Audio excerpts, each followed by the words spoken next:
That is indeed the question. Did I do it? And the answer was yes, I did. In the last prediction I ran. And I think that was a good way to start the podcast. Hello, everybody. Evening. Evening. Hello. So it's the usual 2 men and an idiot podcast. Just make sure my microphone's working. Which it is, but there is background noise again. I can see it. The noise gate's cut enough, but I can see there's some residual noise. I can't hear it. Okay, that's all right. We'll try it. We'll try it. We'll see. Make sure this works. Okay. So I'm going to start a prediction. It's not going to be onion ring related this time. Onion rings. How do I edit? Edit it. Edit. Oh, there we go. That's how I edit it. We're good at this, aren't we? Yeah, we are good at this. Who is the idiot? So the options are Loz, Mr. B, Is it? Mr. War, and Kollok. Boom. Do we need little things to go somewhere near your cameras?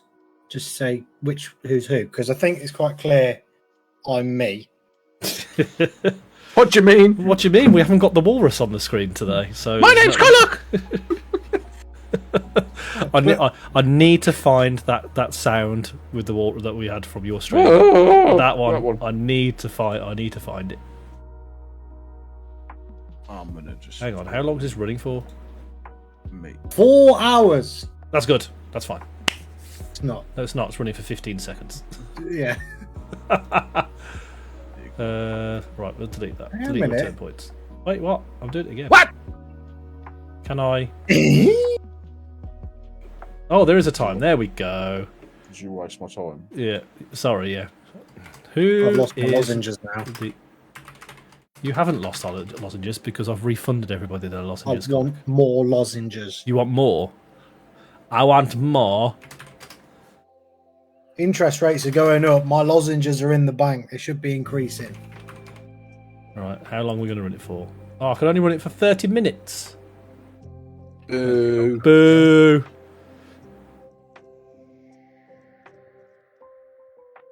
So, well, I'll run it for 30 minutes. It's fine, and we'll do a general one, shall we? There we go. Prediction is live. Who is the idiot? That's always the question of every stream. Greetings. As Kollok touched on, I'm Mr. Loz, even though I haven't got really clear on the screen. The other camera is Mr. War. That one. And then Kollok, he is just a helmet. And I'll stop there. I think it's someone wrote 1,000 points says you, Loz. 1,000 points says me. Nice. Oh, Nice. That's what I like to see. So, you can pick what you want. Okay, the man. Ignore me. Carry on. okay. Fair enough. So, my icebreaker breaker for you today, gentlemen, is 3 things that are on your bucket list. Mr. War. Why'd you come to me first? You've already prepared yourself with a question. I haven't. I haven't thought about it. I've just prepared the question. I think it's quite a good question. I don't know. I don't know. Right, I predict Mr. War is the I idiot. don't know. Okay. Carry on. Pass. Kollok, do you have any? Yeah, so I would love to go to a Rugby World Cup final. Rugby World Cup final, okay. Yep. Does it matter who's in the final? No, not at all. Okay, good. I just would love to go. Yep, fair. I'd like it if England were there, but I'm a realist, and that ain't going to happen for at least another 6 years. Okay. Confidence in the current team, but never mind. We can dive into that, but it's very simple. I don't like. We're waiting for you. We'll wait for your sports section, mate. We'll wait for that. I'd love to go to a Super Bowl. Okay. I think that would be one that I would wait for my team to get there. Okay, so I could be waiting a long time. Could be waiting a long time.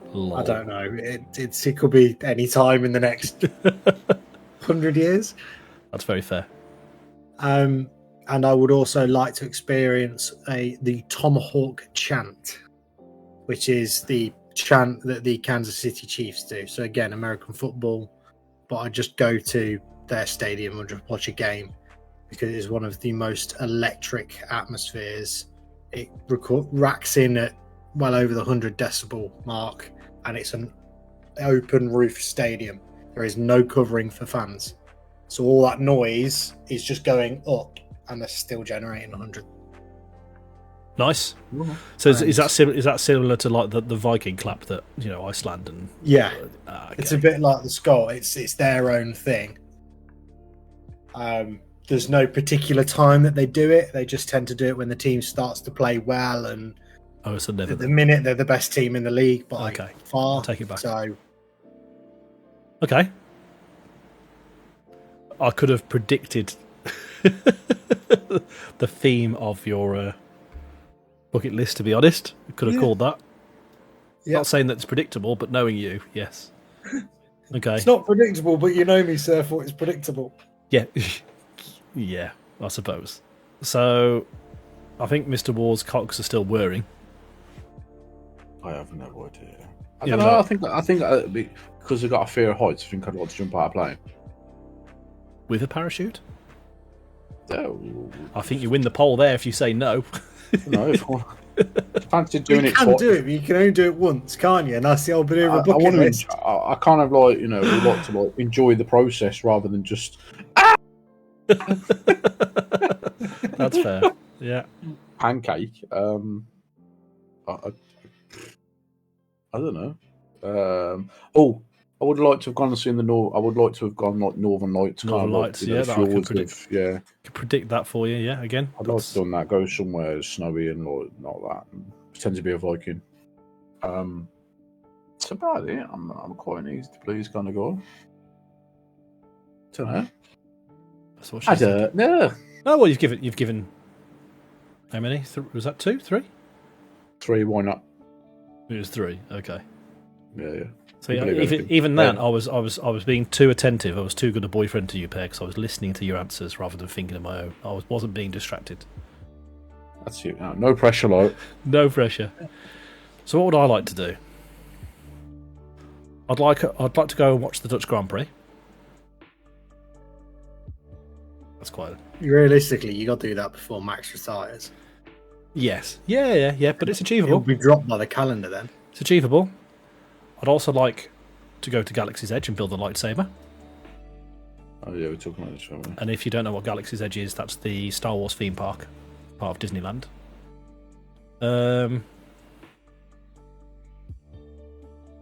And there is something else I'd like to go and see the Great Wall. By China. Yeah. And it's I know it's getting increasingly difficult to get into China as a Westerner, but my granddad, he spent a lot of time in the Far East, and he was one of the first Westerners to go to the Royal Palace in Beijing. Yeah. The only royal family and their guards were allowed into the Royal Palace in Beijing. So I'd like to go there. Just kind of follow his footsteps. You can get in there quite easily now, but it's just getting into the country, isn't it? I suppose, I was going to make a joke and say, like, once the riff-raffing, it's not special anymore.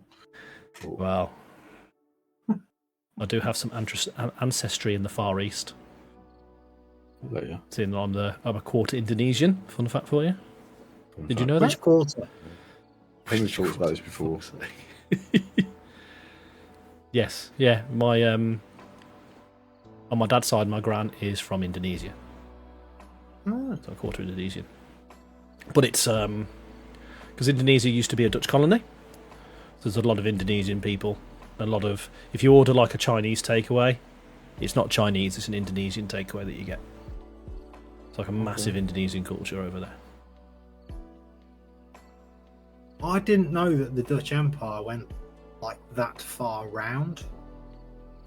If you think about it, you had the Antilles. That's that Caribbean way, isn't it? Yeah, Dutch this way. Antilles. Didn't that have something to do with, in America, beavers and pelts? My mind's stirring.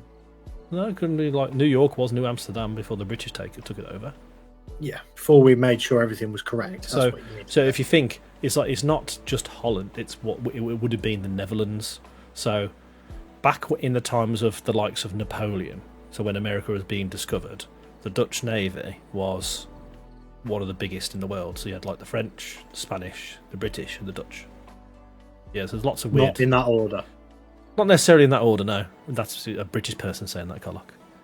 Yeah, but like the Spanish was not as big as everybody thought. What, the Armada? Yeah, the Armada was not actually that big. So what made them strong then? Just because they were well organised or something? Yeah, it was just Okay. it was the element of surprise. Cue Spanish surprise here? No? No? Okay, so when did we podcast last? It wasn't last week, this week before, wasn't it? Week before, yeah. Ages ago. Okay. So we'll do the usual weekly catch-ups. So what have we been playing, Mr. War? The game of life. Okay, moving on. I can literally see your soul dying on camera there, Mr. War. Game of life, right? Paying taxes. It's a fun game, but I always lose. Why do you always ask me this question first? I can see actually that you're still in the game. Still playing. I'm not doing anything. I'm just saying. Discord says differently. I'll just sit here like this. I promise I'm not, sir. Anything else you've been playing? Is it just the usual WoW? No, there's been some updates. There's like Noble Fates have an update, War Towers have an update, but just be rising a bit. But I just had the time, work, training. It's busy, isn't it? Sucking my soul out. Sucking your soul out. Okay, well that's fair. Mr. Kollok, I know we had a conversation not long ago. We were struggling to be inspired by a game, weren't we? We were. I revisited No Man's Sky last Thursday on stream, What did you think of it? and after about 3 minutes, I was like, I got no idea what I'm doing here or why I'm doing them. And that was my problem originally with it, and it was such a disappointment. Of like, the game looks fantastic, it plays relatively smooth, especially through a console. But it's just, what do I do? Direct me. It says, "I'll just go over here." It's like, well, why is it 500 meters away? And I just go, and they says, "Oh, you can explore." Right, now go back to where you were. It's like, well, that was a completely pointless journey. You could have aided me on the way there. So what's that new game that everyone's hyping about? There's meant to be like an updated No Man's Sky. That wouldn't suit you. Starfield, yes, Garfield. I don't know, because The single player one. way between No Man's Sky and like almost not Skyrim, but that type of halfway in between of, you have all the big planets that you can go and do and find and see, but there's also a lot more structure to the beginning. It's made What? by the creators of the Elder Scrolls Skyrim. Yeah, it was Well, single player. Starfield. Yeah. Single player though. But they're trying to make it like No Man's Sky, you kind of like almost guarantee there's going to be life forms on the planet you land on. Whereas at Starfield, they're trying to make it a bit more realistic. I think like 80% of the worlds are going to be barren. Which is, Realistic, but is that going to be interesting? well, it's what is on the barren world. Is there an opportunity to build? Stick your flag in. Look at me, Stick your flag in, boys! I found some more pebbles. Never seen a you pebble like- before. Can you mine?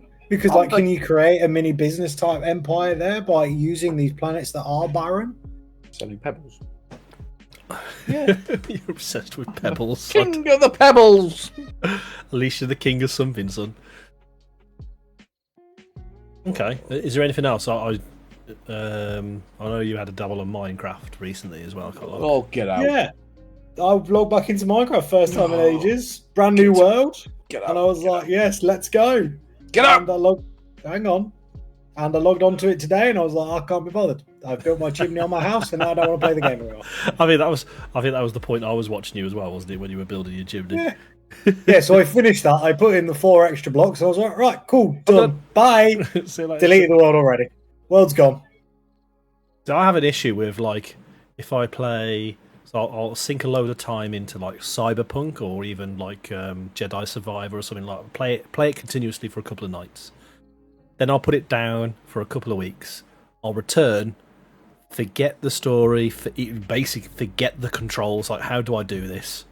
And then it's like this doesn't feel the same anymore, and I switch it off. But I'm like Mr. War. I've not been playing anything different. It's been churning through the new season on Battlefield. I think that's about it. Been playing a bit of Gen Zero. Need to try and do that again streaming that again on Saturdays as a little group. But I've been looking at other games as well. I'm gonna be getting BattleBit, so I'll probably stream that. That looks a fun game. It does look a very fun game. Also, I was talking to a friend at work who'd be interested in playing Payday 3. Oh. Because that looks very interesting. I've never played the first two. I know the idea. I know how it works, but I've never played them. But I think that's one of those games where it could be a lot more fun if you're playing with friends. Can see that. And then it's looking at some oldies. I was hovering over Scrap Mechanic. I think that could be quite fun with friends. Maybe a racing game. So I might put F123 onto the PC and see what that's like, because that's meant to be. We were talking about that. The AI now defends. Apparently, there's a new corner and braking mechanic that's meant to be really good. So yeah, I'd like to give that a little double. What about them two games I suggested to you? Have you had a look? I'll be honest with you, mate. I haven't had a look yet. I've got them in my list. That's why you know when you're reading them out to me, I tend to message you or myself, so they're still there. But put it to the world. I think one of them was Silica. Yeah. And the other one was Star Siege. Dark Sea. Oh God! I messaged you. So what's it saying? I'm sure I messaged you it. Star Siege Dead Zone. Okay. Yeah, which I'll I have a think look. was kind of very similar to Marauders, which I think would have been fun. I'll have to have a look. I'm happy. I don't have a massive amount of free time at the moment. I'm quite happy churning through the Battlefield stuff. But then that might change if I get BattleBit. That might change because I know that's a bit of a grind to unlock certain things. But it's a really good mechanically driven game. Yeah, apparently some of the stuff, physics and the one bit I keep harping on about, which I really like, and it's just I don't know why the games don't do it. Is the you're reloading the gun, you take the clip out. As you're taking the clip out, you think, "Oh shit, there's a guy there." I'll pull my sidearm out. What's the first thing that happens when you pull your gun back out again? Your rifle. Well, it's empty, isn't it? Reloaded, isn't it? No. Why would it be reloaded? You haven't finished animation. You say this, but there are other games that do that. Oh, yeah, I was going to say, that's a quick way of reloading. You click reload, swap gun, swap back, and you go. Maybe it's not realistic. No. So that might be, but there are, like I said, so what Tom's trying to explain is that you've got your LMG. We both like running around with LMG. You do the reload animation, which takes half an hour. As you're reloading the gun, an enemy walks around the corner. It's like you caught your pants down, so you flop out your pistol, right? You kill the enemy with your pistol. To go back to your primary, then in BattleBit, it goes. You haven't finished reloading it the first time, so it carries on from where you left off. Instead of restarting. Instead of restarting. Now I know there's Battlefield. I don't know. I'm trying to think. Does 2042 do that? I think it restarts it, but other previous Battlefields restarts it. They all restart it. I'm sure previous Battlefield started it where you finished it, or was it Black Ops original? I don't think it is. So that's the point of this new game, where even though it's low graphics, you take the clip out, and if you swap your pistol, you come back here, and the animation is the clip's not there. Do you know what I mean? And then you just pick it. But I don't know why it's simple, but it's simple, but just realistic in it. Yeah, well, yeah. But there's so many mechanics in BattleBit, and it's mad to think that only three guys made that. Like, if you get downed, your teammates can drag you So they drag your body around the corner, they raise you around the corner. Like you're walking up a building, you can see the bricks in the building, like in the walls, and you can carry like 3 gadgets. You can have a pickaxe. I'm not too sure what that does. A sledgehammer, and a parachute. So the sledgehammer, you literally walk up to a wall, and then you hit it, and it will knock some of the bricks out. So you make a hole in the wall, so you can shoot through it. And you can bring down whole buildings. So you're talking like 10-story buildings. You can bring down. That's the bit that as soon as you show me that, and you're like, yeah, this big building here. I'm like, yeah. You're like, you can take it down. I'm like, oh. So yeah, so potentially I'm looking to stream that Saturday. This Saturday. But I need to think about what I've got planned on Saturday. Don't think I've got anything planned. But BattleBit is definitely something that I really want to give a try. And the other thing is, it's got the performance and the mechanics of a AAA title. It doesn't look AAA, but they focus so much on how the game runs and how it plays, and it's only £15 or $15. It's nothing. But how much does Battlefield cost you now? Still, if a game is built fundamentally good, you kind of forgive the visuals, don't you? Yeah, 100%. 100%. And like the what a lot of people are saying now is, especially with how big AAA titles are being released broken, is like, stop focusing. Yeah, okay, a selling point on a trailer is how the game looks, but focus more on the mechanics. Get the game to work first, because that's why you're doing it. You play a game for the mechanics. Bear with me 1 second. Well, like I did that when the new Kerbal Space Program came out. I bought that. Now I knew it wasn't going to be much of a game, because the reason they sell it is because they need that massive audience to test it. So the more hours you put in, the better the game becomes. Now, when I first got it, it didn't run very well because it wasn't optimized for my computer, which now runs fantastically smooth, which means I'm now providing valuable data, because every time I make a flight, it gets logged. If I have an error, I can let them know. What is it called? Report it. Report crash, stuff like that. So now I'm being part of the people that make the game better. And with the community that, it's very niche, making space things. Niche? It is really. It's not going to pull the same type of field as like FIFA. No. But you then realise that, I bought this game as soon as it came out and it didn't work for me and I couldn't play it. So what a waste of money. But when you look at it, am I wasting money, or have I just invested in my future joy there? Invest in your future.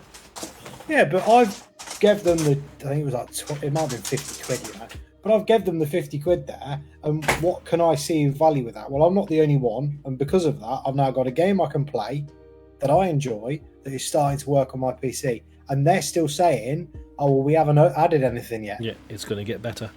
Like, well, we haven't even added all the parts yet. We've just added the bare minimum stuff so you can go and explore. We've got another another solar system we're going to put in there. We're going to have it so you can travel there. We're going to have colonies. We're going to have multiplayer. We're going to have this. We're going to have that. It's like you've just got a sandbox game at the moment. As long as they commit and carry on with the investment that they've committed to.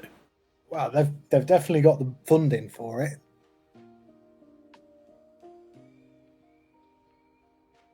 Yeah, I think game release is a bit of a hot topic at the moment, isn't it? With how a lot of the big titles that just seem to be released half finished, and they cost a lot of money at the end of the day. Unless you've got a subscription, they cost a lot of money. Buying a AAA title nowadays is what it's going to set you back 70 quid. How much is Diablo for? 60 quid. Yeah, extortionate. But even with the subscription, you're buying it at full price, just paying it across 4 or 5 months.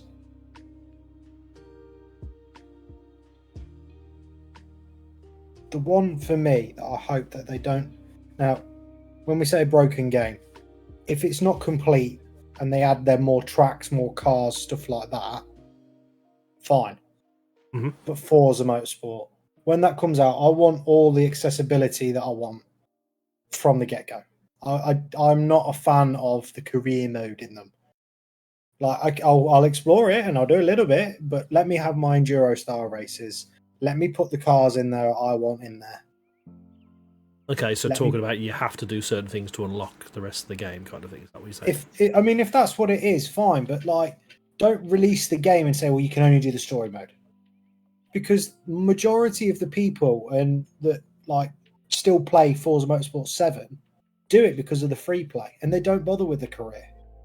Like, I think I've done one of the championships of 7 on the career, but my driver level is almost 400. But also on the flip side of that, I suppose, is, again, I know I keep harping on about Battlefield, but it's the fact that there's a lack of campaign in Battlefield.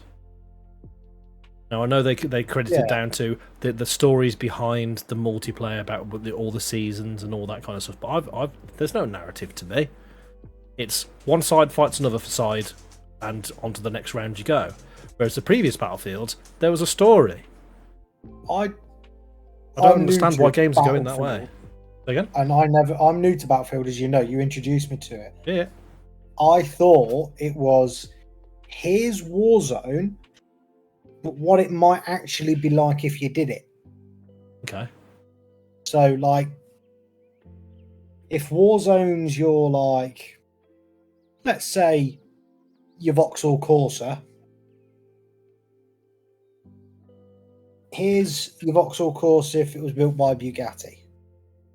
Okay. Like, it's better in every single way, and that's how it should be. That's how a war game should be. It depends what you're after, I suppose. Well, it's a war game.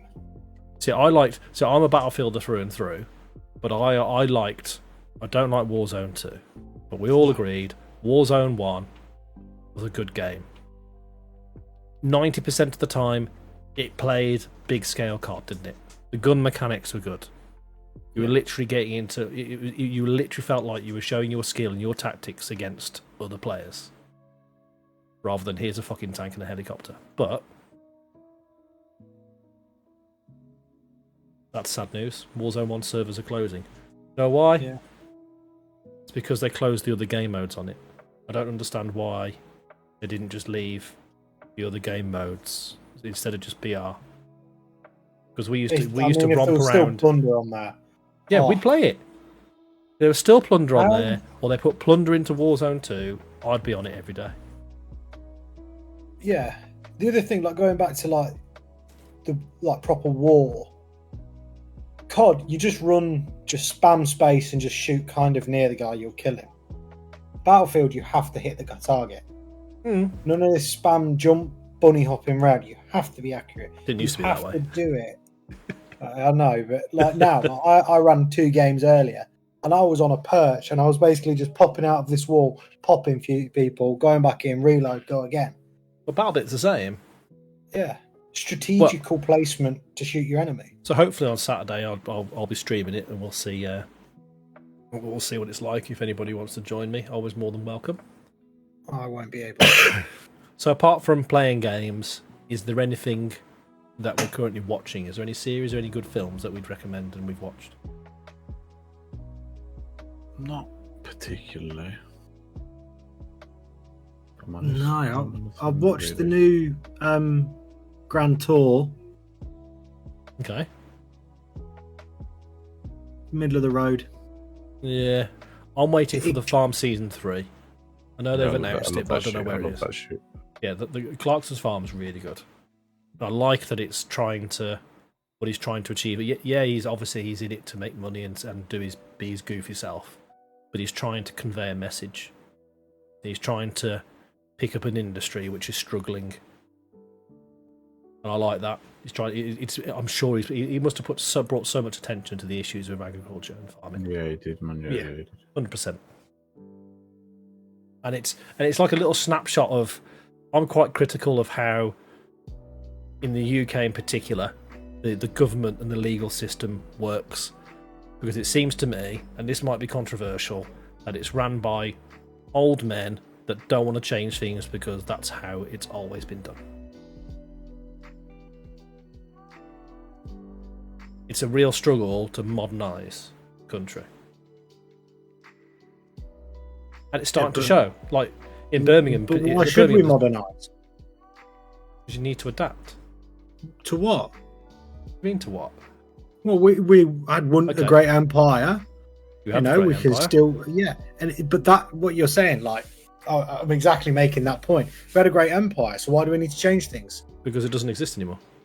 It does. We're Like of the Commonwealth. where you made your money or your industry, so manufacturing, isn't based in the UK anymore. What are you doing about that? Well, why do we need to do anything about it? It's still within the Commonwealth. They'll cut us deals, It's not within the Commonwealth.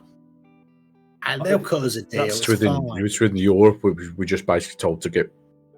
Are you 18 plus on this? Yeah, of We- course. To get Yeah. fucked, we basically just said fuck you. Yeah, I have my own But opinions on Brexit, but and it's a but, case of you know, we will my be able opinion to now do is read what deals you with say. them Say again? because we will be able to do deals with them because we're Britain. Everybody loves us. Newsflash. I know. Like this, I'm the guy. I'm the old white sitting in Parliament. But what I'm trying to say is, think of the examples of what, not recently, but you know, in kind of our generation. Think especially in the Midlands, and you start thinking of place names like Longbridge and Rover.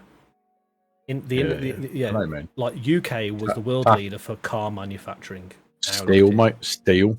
Deals, man. Steel again. Was it Tata Steel in not Bridge? They closed them What the down. fuck's it called? And what's What's it replacing them? called? Don't matter. Ignore me. Oh, you'll come to me. I know what you're saying. It's British Steel. British Steel. We used to It's now drive Tata past there on the Steel. way to Swansea all the time. Yeah, I know what you mean. Is it? It's the big. Yeah, it's the big plant It's on not. the coast, isn't It's it? not Bridgend. I can't think what the hell it's called. We used to drive past it. Bridgewater. It used to stink. No, But it's you knew where they were doing stuff like. Yeah. They're literally people that live there must come out and just get used to that smell. You do, yeah. Have you been to Slough? No.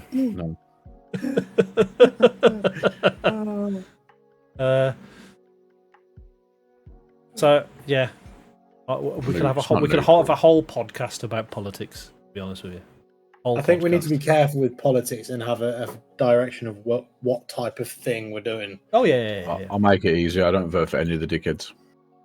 So you don't vote then? Nope.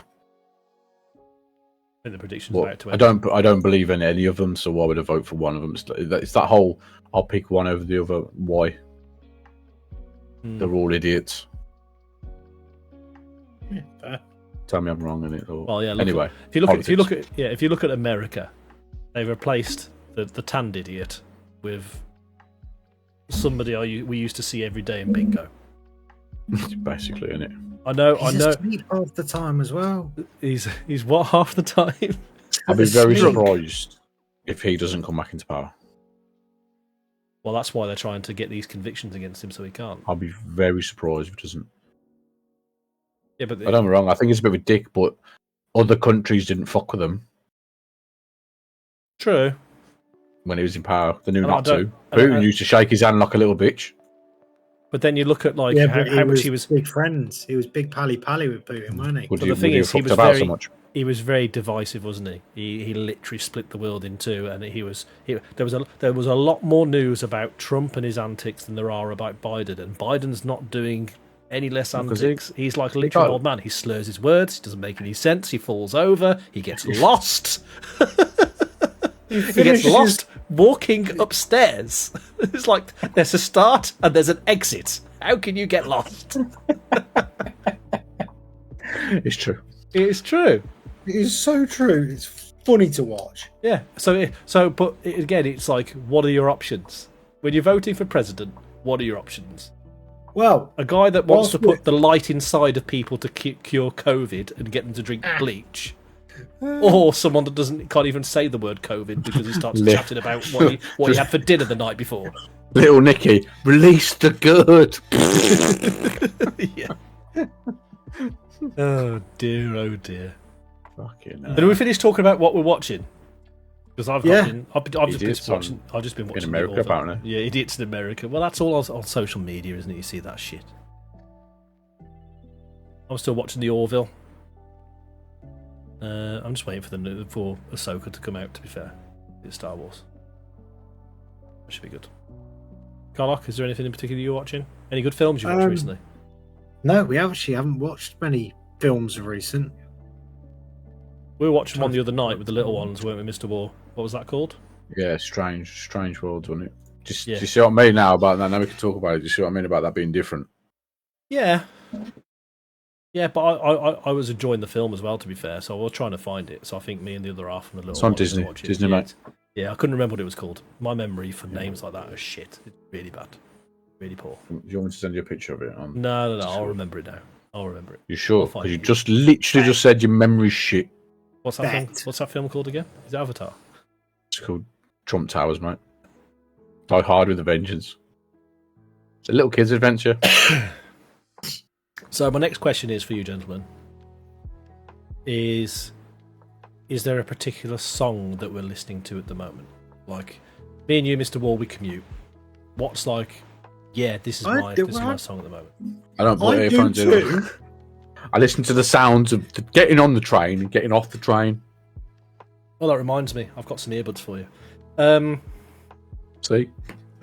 Sometimes I just put them in just to stop people going, can I have some change, please? I just put them in. Don't even play no music. Don't even look at them. They only ask that because they see I don't recall Boggle. any of the beggars being from Oliver Twist in Birmingham. Please, sir, can I have some change? It's Assassin's Creed. Just a few coins.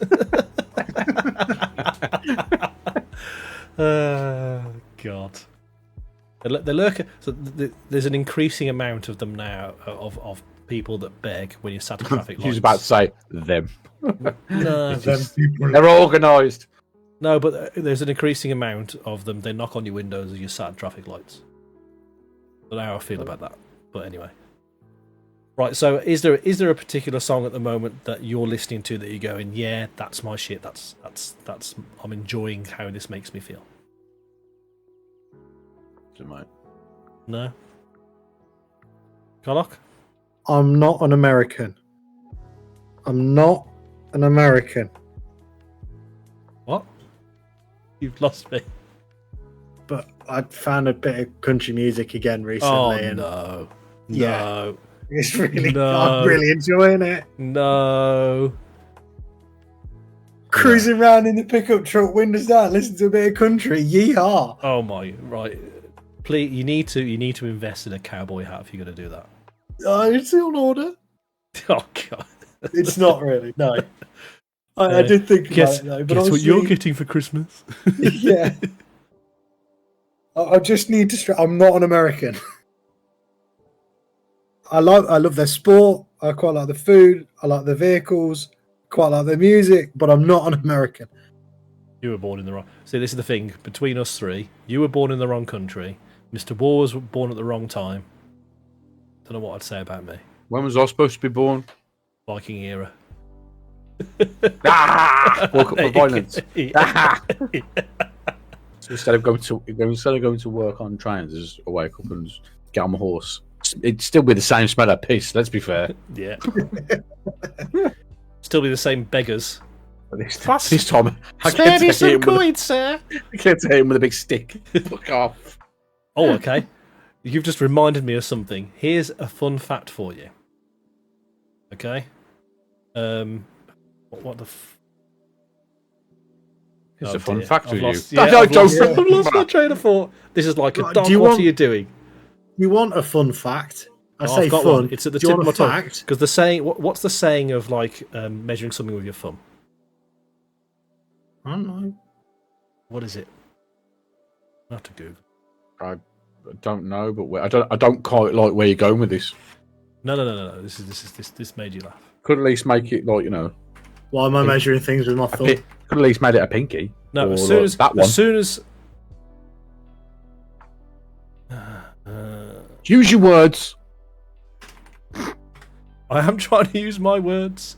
Rule of thumb. That's the saying. Rule of Rule thumb. of thumb. Do you know where that Okay. comes from? God damn it, that's No. annoying me. Mr. War, hazard a guess? Rule of thumb. It's bound to be something to do with being on a boat. No. Go on then. So, Hit me with your rule of knowledge. thumb came in the 18th century when a judge ruled that you weren't allowed to beat your wife with a stick that was thicker than your thumb. Bang, bang, bang, bang. I absolutely love that. What a great saying. I've got one for you. It's not funny, but I've got one for you. So, do you know where this expression came from? Kollok? Do you know where the two finger salute came from? With it being a V, it's going to be some victory related thing. Nope. Kind of. Nope. See, there's two versions of this, Tom. I know where you're going. Two versions of this, and they're both stemming from. Is it the English longbowman? It certainly is. Yeah. So there's either two things. It's either the English longbowmen would do that to the French because they couldn't touch them with their arrows, or it was the other way round. The French would cut off the fingers and hold them up to the English, going, we've cut their fingers off. So if they caught a bowman, an English bowman, it's the main thing you do. Two fingers. Yeah. So they used to cut them two fingers off. So the English would go, I still got my fingers, fuck you. Yeah.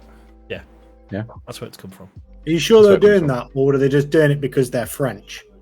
I don't know whether they weren't going. Blah, blah, blah, blah. What's that? And another fun fact, if we're talking about English longbowmen, is that because of the nature of what they were doing, their bodies became disfigured. One arm would be significantly longer than the other. like Mr. Tickle, just one arm. Yeah. Picture. I'm gonna slap you, but it's got to be thinner than this. And that's how we lead. That's our segue from one joke to another. Well, I've got one more for you. Go on. Which is a good. It's not really it's a statistical fact of interest. Go on. I can bring down the egg industry in America. Okay. Give every third house 5 chickens. I've seen this. Yeah, go on. That's it. That's all it takes. If you give every house that has a garden, every third one of them 5 chickens, if you then look at how many flats they are, it basically means you're going to get more when you're out in the countryside, but fine, cool. But every third house statistically has 5 chickens, there will be no egg industry. They will produce more eggs than everything needs, including current industry that relies on eggs. Mm-hmm. And you will reduce food waste down to near zero because they will eat everything.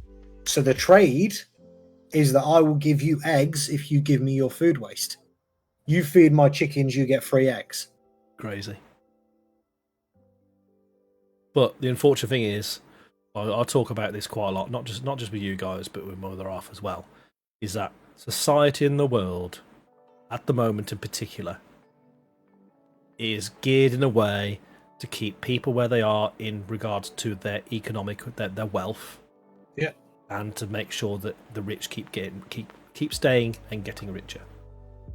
So if you look at the cost of living, supermarkets are about to post record-breaking profits. I've seen this video. Right, I know what you're gonna same as oil companies. We had the oil crisis. The oil prices went through the roof, and who profited from that? Oil companies. Same with supermarkets. They're about to post exceptional profits. Energy companies. I can't even understand. Like the energy company. Like we're going to put like the government. We're going to put a cap on how much it is. But it was still like $1,000 more than what you were paying a year ago. It's like, where's the cap? How are you protecting me? I might just be a bit ignorant with that, but I couldn't see how it made any sense. Don't go into the energy one too. I've spoken to you a lot recently. Shh, go quiet now. So don't go into the energy stuff now. All right, give it some time. I'll keep quiet. And then Thames Water about to go bust. Yeah, I'm not too disappointed about that one. I'm sure they've been paying their directors significant bonuses. This is going to lead to another conversation of such as when they give bankers bonuses now. Oh yeah, and they go bust. All they should really do is hold your money. I just don't. I understand the idea of mortgage, lending money. They got to make some money, but to the level they make money is disgusting. Yeah, why is it? Because surely the idea of a bank is to a safe place for other people to hold money, and then they use. It's just a safe. Yeah. Yeah, but as soon as you give me that money, that's my money. As long as I can provide it back to you at the time. It's all IOU money, but it's just I don't know. It's just the whole idea. works, isn't it? The whole idea just makes me sick. But if you want a house, I'll give you the money, but I'm going to want it back, so you have to pay me in installments.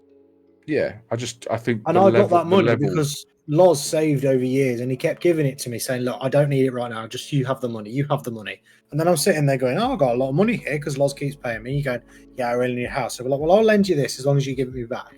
I just think the level they but make is disgusting. That's 3 people there, and I could have if we're playing silly money. If Loz is giving me £100 a month, and then you need 1,000, but I want £110 back, I'm going to make. It's not £110, is it though? But I'm going to make £100 there, and we're a 3-person thing using small numbers. You multiply that by the amount of people, and it's not just properties; it's businesses that they give the loans to. You know, people want to buy a new car, they want to go on holiday, want this, want that, and they need the money now. But you go to the bank. What's becoming a bit of a problem at the moment is illegal lending. Loan sharks. Yes, it's becoming the loan shark. Well, we're not going to call them loan sharks. Didn't they have this thing, payday loans, before, where they got slammed the shit out of law? Yeah, not that, because they've all been scrubbed because they were fundamentally wrong, weren't they? Because they were approving people that shouldn't be having credit. Yeah. Also, the issue is the issue is APR, weren't they? Yeah, because it was payday, so it was like, we still need to make money off the money we're borrowing you, but you're going to pay it back in a month. Which, if it was based on APR, we'd make like £1 if you borrowed £100. That's no good to us. We want to make a bit more money, so we're gonna. If you want to borrow £100, you pay us back £20, but that means the APR is like 1,000%. It's ridiculous. Yeah, and that's why they were wrong, because people couldn't always pay it back, so they were taking out other payday loans to pay off their payday loans, and that's where the spiral started. But I'm talking about, like you say, I say legal lenders, but it is essentially loan sharks. It's become big industry illegally, and again, it's like the interest is like 50 to 100%, if not more, and they do use scare tactics to get their money back. But it's becoming a problem because people can't always get the money from a legitimate financial institution. But it's not just working class people that are going to loan sharks. There's even footballers that want to pay for their birthday party. You go to a loan shark, lend me 30 grand, I'll pay you back when I get paid. But it's becoming a massive started thing. On football wages, mate. We talked about this before, I'm sure. Yeah, we did. Right, moving on. We're going to go into footballers in a bit. Oh, God. God. Mr. War's already triggered. I told you that story the other day. He'll like this one, but I'll tell you later. We've got Kollok with sports. Kollok with sports. I'll jump in. Go on. Is that now? No. No, I do need to have an intro for you. That would be quite good. So, I know that we've had a little bit of a conversation about this already, Kollok, and you've got apparently a little bit you want to say about this. But we're going to talk about modding a game versus hacking a game. So this is something you wanted to discuss with us, Mr. Kollok. Yeah. Lead the way. So, going back, I know what you're saying, IronWar, but Minecraft. I like Minecraft. You could have used GTA. I could have used GTA, but I didn't, because I prefer what I do with the Minecraft bit. I want 3 things. I want something that allows like a quarry formation. I want something that means I can chop a tree down straight away instead of having to take all of them out. And I want a mini-map. They're modifications. But if you put that in a shooting game, I want to know where everybody is. I want aim assist, and then maybe want a little bit extra health or a bit of XP. Just get a controller. Aim assist. Yeah. But that's a hack. Where's the difference? But why is that a hack? But what I'm doing is just a mod. I'm still gaining an advantage and kind of beating the game in an unfair way by having those on such a simple game as the hackers that we used to run into on Warzone do. The difference is... So what's a hack and what's a mod? The difference is, in my head, is what does it give you an advantage over? So mod gives you an advantage or gives you an additional feature in the game. So on the game. a hack gives you an advantage over other players. Yeah. In a nutshell. I know I'm keeping it very basic, but surely that's the difference, no? Quality of life versus dominating. It's like we've played. So me and Mr. War have played a lot of Valheim, and one of the things that we found quite frustrating is that wearable items would take up inventory slots. Yeah, I remember this year. Yeah. So like your head torch, or there was another item that you used to wear, like your strength belt, would take inventory slots. So there were mods out there that would go, well, they shouldn't take inventory slots. So here's the mod that will put it as an equipable item, and that frees up 2 free inventory slots. Which, in a game like Valheim, is massive. It's huge. But isn't that then cheating the game? What way? Well, you're freeing up your 2 inventory slots. But you're getting. But this is what I said. You're getting an advantage over the game rather than getting an advantage over a player. So where you're like competitive against other players, you're not getting an advantage over them. So are we saying that the not necessarily single player, but the line is competition? I wouldn't go competition. It gives you an advantage over other players. Yeah, like if but you can only get the advantage in a competitive area, can you not? Because it's essentially, fundamentally, a mod is a hack. You are hacking, you're breaking, you're adding something to the code to the game, or you're amending the code to the game.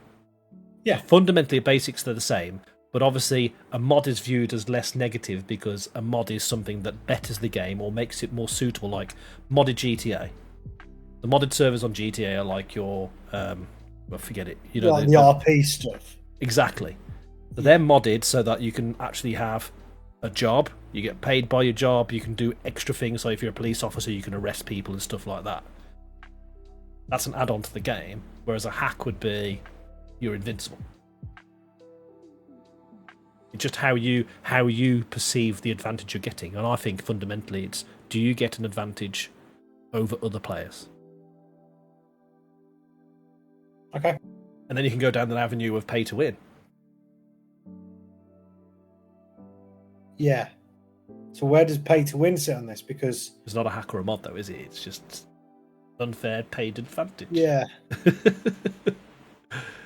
I think the rose skin in Modern Warfare. In Warzone 1, yeah. Yeah. Also, even certain blueprints would, when they were broken, or would give you an unfair advantage. No, it's definitely food for thought. It's interesting. It'd be interesting to see what the actual dictionary different if you were to Google it. What is the difference between a hack and a mod? I'm sure it's not the first time it's been discussed in the community. But like you say, it has to be something to do with beating other people. Like I think so.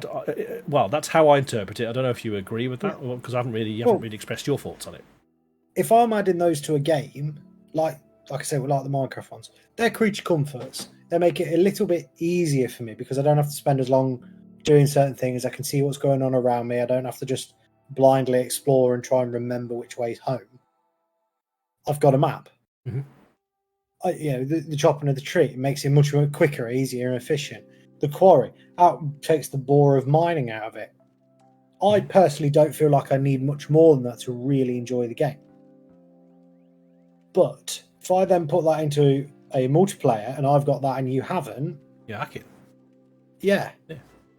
But when I'm on my own, it's just a mod because it's a creature comfort for me. It makes the game more enjoyable for myself. So something like, I'm gonna get Mr. War involved with this one.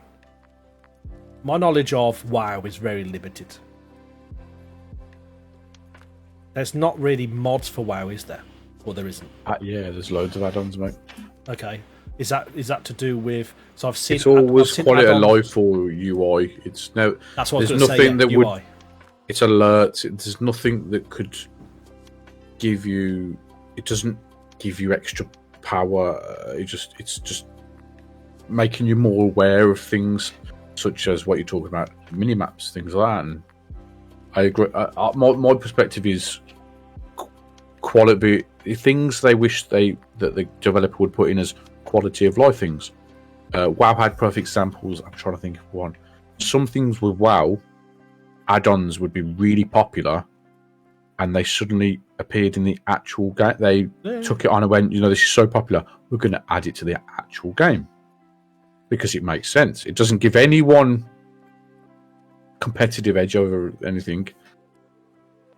That's my think. What you were saying, like quality of life, competitive edge. Yeah, and that was kind of the mods I'm aware of with WoW are those kind of UI mods where you can see when your abilities are ready and stuff like that, and how much. Yeah. And WoW is, I know when I'm sat in Discord with you and your WoW buddies, it's all about your DPS, your damage output. Yeah. I did 100k damage on the boss. So that is like a little add-on that's on the side, and it's watching what you're doing damage what, and it puts it so you can tell how you're doing compared to other people, how you're doing. Like it gives you a comparison of a whole dungeon, how much damage you've done compared to everyone else. It doesn't make you do any more damage. Technically it might, because you change your game style, you change your play style, wouldn't you? You know to go with certain areas. Do you know what I mean? There's websites where you can put your whole build in, and it tells you like the best gems to put on things and that, and it's just using knowledge and make statistics to make things better, as in which things do in life. Mm-hmm. Loads of things do. Do you know what I mean? Using information to make you better. So I've got a little segue now from Accor Mod, and the question to you, Pear, is: as we're talking about hacks and mods, do you think it's only a matter of time that AI gets involved in giving people a competitive games? I think AI is going to take over the world. I think it's going to be heavily not shut down. I think it's going to be monitored very closely. I agree with what we've talked about previously, the chatbots, so like GPT and stuff like that. And we've talked, I don't know if we've talked about it on a chat like this, but we've talked before about how AI can enrich NPCs and the world. They can make it more realistic, feel like a real world that's living and breathing, and every world that you encounter is different because AI has learnt and adapted to a different environment. But there's other ways where I say, I think AI will never, now that we're delving into the generation of AI. Yes, the way that the chatbot works and how it's so out there that people could just grab a chatbot code and start adapting to do their own thing. But there's other ways where it benefits. So in medicine, for example, they're using AI now. It's a trial, I think, and it's basically going to get rolled out. I know, in fact, in the NHS, it is going to get rolled out. So for cancer cells. So what they can do is that you go for an MRI scan or a CT scan that scans your liver for cancerous cells. That might take a specialist 6 to 8 hours to review, pinpoint all the cancerous cells, for then it to go to surgery where they laser it all out. AI can do the same thing with 90% accuracy, 30 minutes. It then needs a human person to review it and go, yes, that's correct, another 30 minutes. So we've gone from 6 to 8 hours to an hour. And then they plug it into the program it, give it to the surgeon, who then lasers it all out. That's a benefit. And I guess with that, it's 90% accurate now. It's only going to get better because it's learning, isn't it? That's the whole point of AI. It learns. Yeah. The more information it has, the better it's going to be. But then on the flip side, this is the great balance with AI. Also, increasingly, for things like illegal content. So I'm only going to I'm going to be very careful with this. There was some illegal content that is allegedly being made by AI that people are saying don't. So the law says that any image. So I'm gonna have to spell it out because I can't like sugarcoat it. It's to do with minors. To do with minors, yes. Any image, regardless of if it's a real image or a generated image involving abuse of a minor, is illegal. Yeah. But Are you trying to say AI who to prosecute?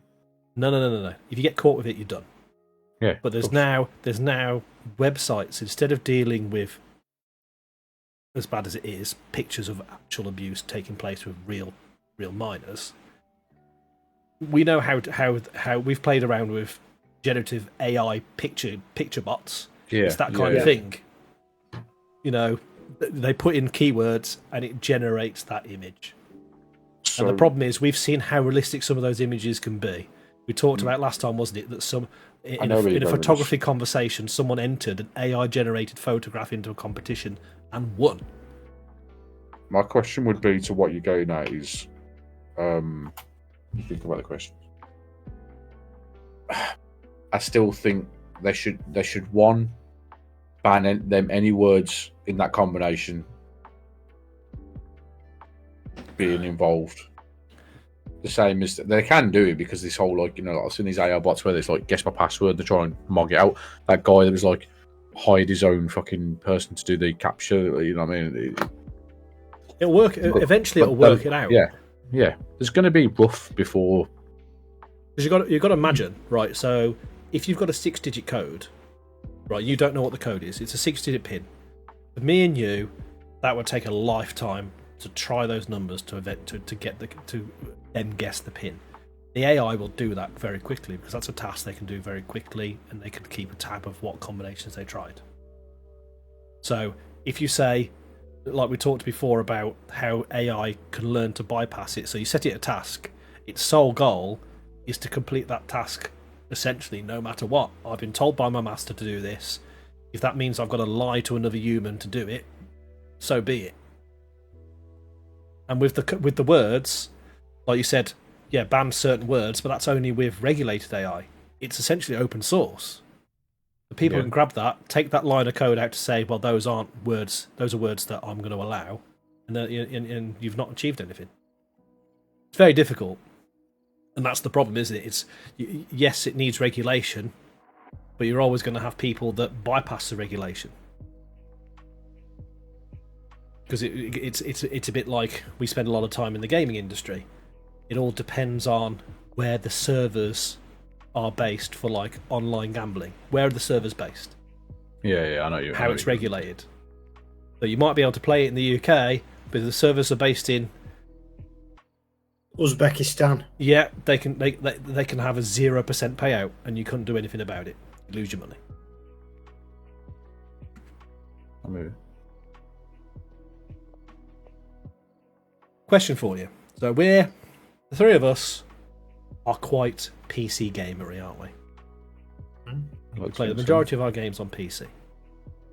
What are your thoughts on the handheld consoles that are currently being released? So I'm talking things like Steam Deck, more recently ROG Ally, which are essentially the power of those is essentially an entry-level PC. Zero interest from me. Mr. War?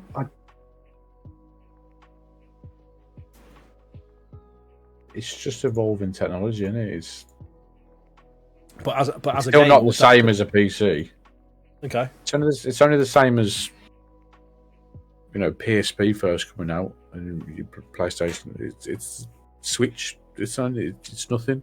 It's a different market. It is the market, but it's a different market. So why is it that you guys play on PC rather than on console? I don't. I do play on both. Okay. I'm a split gamer. My big thing is, what is the game and how does it play? Okay. So if it's more directional, it's easier with a keyboard and mouse. So like your shooters, your explorer, and everything like that, where you then play on a slightly different, like, field of view, or it's a different type of mechanic. Easier with the controller because you can have feel.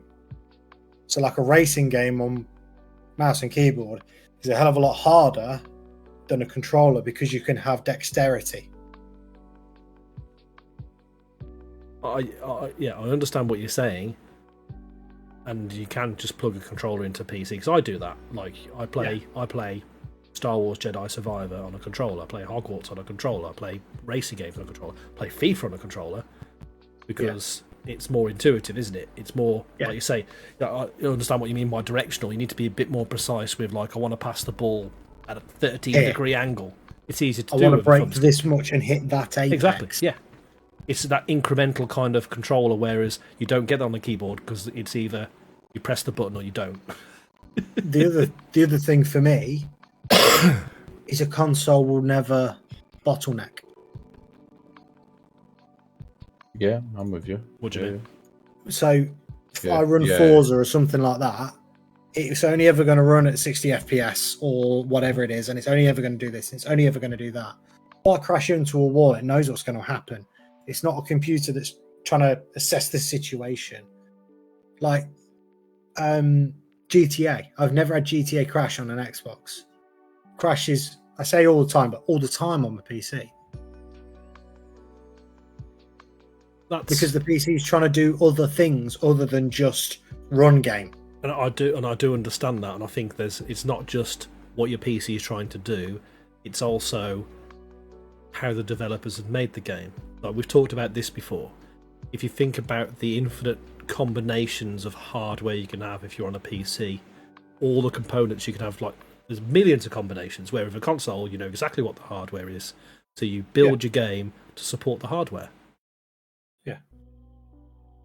No, I don't disagree, but I think, like you say, you never hit a bottleneck. I think by you saying that, you're always at a bottleneck because you'll never go above the 60 frames. You'll never be able to up the resolution. You'll be stuck at 1080p. To both sides of the argument. Yeah, there's both sides of the argument. I can see the benefit, but there's nothing to stop you doing that on the PC. Lock your frame rate, turn your settings down. But I do that, and I still frequently will crash in a game. I think there's a word you're looking for, maybe. Irish origin. Potato! Right, yeah, cheers. Okay, Battlefield. What's the running joke between you and me with Battlefield? SSD. How many times was it? It's your load times. Yeah. Yeah, but it's always, oh, you in the game yet? And I go, no, don't be silly. I've only booted it once. Oh, and that it crashes, yeah. Because I have to. Well, it doesn't crash. It just doesn't load. So I have to manually close it and reopen it. You get Xbox, that don't happen. Boom, there. I do. But it's it's down to the hardware combinations. But I get the same issue. Granted, So I don't. Launch it 2 or 3 times. No. No. I have to launch the game 4 times before it even says go. that it's a game. For me, I might get it, like, I click play, it loads up the splash screen, the little window in the middle of your screen, loads that up, and then it just goes back to Origin. I might get that once a week. So it does happen to me as well. Well, have you seen mine when it happens to me? No. So I go through all that, and then the background of, like, the satellite going around the world, and then I get that just on loop. Nothing else. No overlays. No option to go to a menu. Nothing. It's just that. Freezes. So then you have to Alt F4 reboot, and then on the second reboot it comes up like, oh no, don't freeze though because it keeps on playing. Well, I do think so the video section's constant, but I can't play a game. It's just like a fancy background at that point. But I do think if you were to upgrade your PC as with the parts that we've discussed before, that'll become less of an issue for you. To become less of an issue, but I've got my console and that works perfectly every time. Again, whilst I don't disagree with the logic, but that's where their market is. It's like think about my issue with Sons of the Forest. You guys play that fine, but as soon as I look at water, my game crashes. Again, because it's the GPU I have is a newer generation, and clearly that's not been, the developers haven't really been able to test that and build it properly and update the drivers accordingly. No, it's just interesting because I've seen a lot of hype around, especially now that other companies are getting involved of more kind of PC based portables. So like the ROG Ally basically is a Windows PC. It boots into Windows. is not like a Switch, which is Nintendo software, isn't it? It's their own OS. It's basically a portable computer. It's just there's a lot of interest with it, and the performance, obviously, as technology gets better on those games as well, on those consoles. I've got a phone, and that as well. Yes. That's my biggest thing with it at the minute. Is like, why am I going to buy, like, when a DS and, like I'm saying, a PSP came out, you had to have them because there was nothing else like it. Maybe the LG Cookie might have been released at the time, but that was it. Now I've got something that can run games, videos, and everything like that can sit in my pocket. But if you were to travel a lot more, had a longer commute on public transport, so sorry to use you as a case study here, Mr. War. So Mr. War went away and worked away for a week. If he had a ROG Ally, okay, granted he managed to arrange himself a laptop so he can continue playing WoW. But with a ROG Ally, he basically brings his PC with him. He can continue to play WoW without having to take a laptop or his whole system with him. It might not be the same performance, but he could carry on. Which is a bit different to having a Switch where you can only play Switch games, if you get my meaning. Yeah. It's just interesting. I just wanted to see what your guys' thoughts on it. I don't know if you've looked into it too much or not, but yeah, it interests me. Not to the point of I want to get one. I like the fact that PC that it's not just about the game, and I can just do work, and it's more to it than.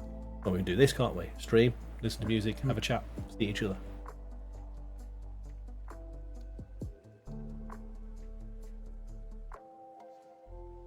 Right, yeah.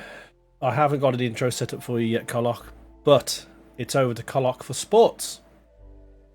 Okay, well, I did want to jump in earlier, but I didn't. Breaking news. It's in the past 20 minutes, so if that, it is confirmed that Tottenham have completed a £40 million deal with now former Leicester City midfielder James Maddison. Oh, he's gone to Tottenham. Yeah, he's gone to Tottenham. This is basically, it's a $50 million deal because Leicester has signed a Tottenham player for 10 mil. Who have they signed? Yes. But that basically confirms that Harry Kane is definitely going, isn't it? Bayern are targeting Harry Kane. They are genuinely looking at putting a bit more of a bid in. Apparently the 60 million that was alleged to begin with was a verbal offer, nothing in writing. So it'll be interesting to see if they actually come out with 65, 70, something around there. But looking at the current markets, by the looks of it as well, Arsenal have just completed, again in the past 20 minutes, half hour or so, 103 million? This is a £65 million deal for Havertz from Chelsea. Well, hadn't they put in for the West Ham player? Yep, the bid for Declan Rice, as far as I can see, is still just sitting. 105 million. Yeah, because I saw that City had their 93 million. Yeah, but deal. They then went and signed somebody. Yeah, well, they can. Yeah. They can. Speaking of big monies and signings, Saudi. Oh, here we go. The amount of players that are going to Saudi is unbelievable. Like, ridiculous. You look at all the guys that I'm not saying they're getting old because they're not, but they get into that age where the big five, you have to still be absolutely elite for them to keep you. Yeah. You're moving down into that second, like Villa and down of this year's Premier League table. Yeah. That's where you're moving to. Wrexham, here we go. Or you can go to Saudi and earn 5 times the money in a year. Yeah. No. And a lot of people are going there, and they are going there with massive paydays. So Saudi Arabia signed Al Ahly, has signed the Eduardo Mendy from Chelsea. Saw that. It's just I can think Benzema's gone there, Conte's gone there, Lukaku's gone there. There's so many high-profile players that are heading to Saudi. But this is where I'm glad that Zlatan didn't do it. Yeah, But this generates a conversation that came up when the MLS was really starting to try and stretch its legs. Obviously, they work differently because they've got a salary cap and you can only have so many overseas players. But when Chelsea sold Oscar to the Chinese Super League for massive money, everyone was like, oh, yeah, no. But this, to be a Super League, is 10 years away. Mm-hmm. And every league is always 10 years away. To rival the big five European is 10 years away. Saudi's not. Saudi's here now. They are throwing the money at it like it's going out of fashion. Does that mean that it's going to stick around? Are we actually buying into this sports washing thing? Or are they just trying to make us look at them and say, actually, we're not as bad as you think? Yeah, it's interesting. Only if you look this way, though. If you look that way, we are as bad, but don't. It is an interesting conversation. It's a bit like similar to the golf thing, isn't it? The new upstart league. Is it going to be similar to that, where they're going to be able to, the Saudi league going to be on the same level as like you say, European competitions? Yeah. I struggle. Where do you go? Yeah, I struggle with that because, again, it's all about the prestige that the European leagues have. No matter how much money you throw at Saudi, I don't think you can measure to the prestige. But it's more than just the prestige. It's the pyramid. It's the dexterity, the depth. You know, we were speaking. You like taking over PSV. Yeah. You bring PSV back to the glory. Yeah. I make a team from an old team that defunct when I was about 6 in my local village. They never got to any level that was even paying a player. It was you played if you wanted to play. But I bring them into the Football League and I make them champions of Europe. Mm-hmm. And you can do that on a game. But where do you go as a player? Where do you look for a player? You know, how many times do Premier League guys sign someone from the Serie A or Ligue 1 or the Bundesliga? Or do they go the other way? Because they're looking for a big break. You look at Jude Bellingham. He went from Birmingham to Bayern to Real. Mm-hmm. He didn't go to Bayern at all. He went to Russia. He went to Dortmund. Yeah, Dortmund, yeah. But how else goes that way? Well, I'm going to Spain via Germany. Yeah, so the German league, it's an interesting one because that's always had that weird kind of, if you play to Germany, you just disappear off the face of the world, which is I don't see as justified. I don't know why that is. Like even the likes of Owen Hargreaves. I forgot he played there. Most people forgot he even existed. It's true. Yeah. But yeah, it's the amount of players that have gone over there and done stretches over there. And you look back at it, let's look back at it in 10 years' time. Yeah. Will Haaland be remembered for what he did at Dortmund, or will he be remembered for what he did at City? City, clearly. Yeah. Even though his glory is as good. You know, he's come into the Premier League and scored as many goals as he did. He went into Dortmund and did it. He ruined the Bundesliga for so many people because he was that good. But I think it also boils down to the Premier League is a lot more.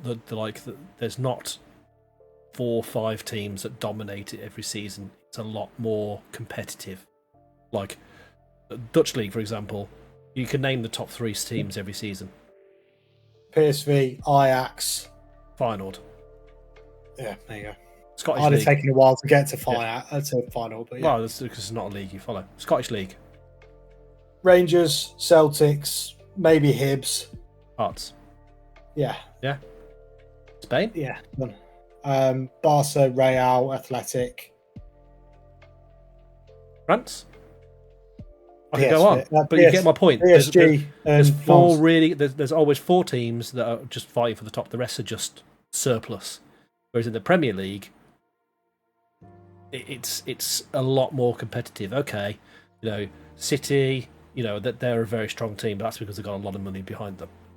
They're you know, but they have been fighting with Liverpool. Even Arsenal was up there last season. You know, Man U, when they finally sort themselves out, a lot more competitive. You know, who'd have thought? When was it that Leicester won the league? It was what, 2015-16. Yeah, Who would have thought that? There's no chance. There's no way that team wins the league, but it did. Newcastle. Because it can. Look where Newcastle finished. Exactly. Yeah. It's a lot more competitive, isn't it? Yeah.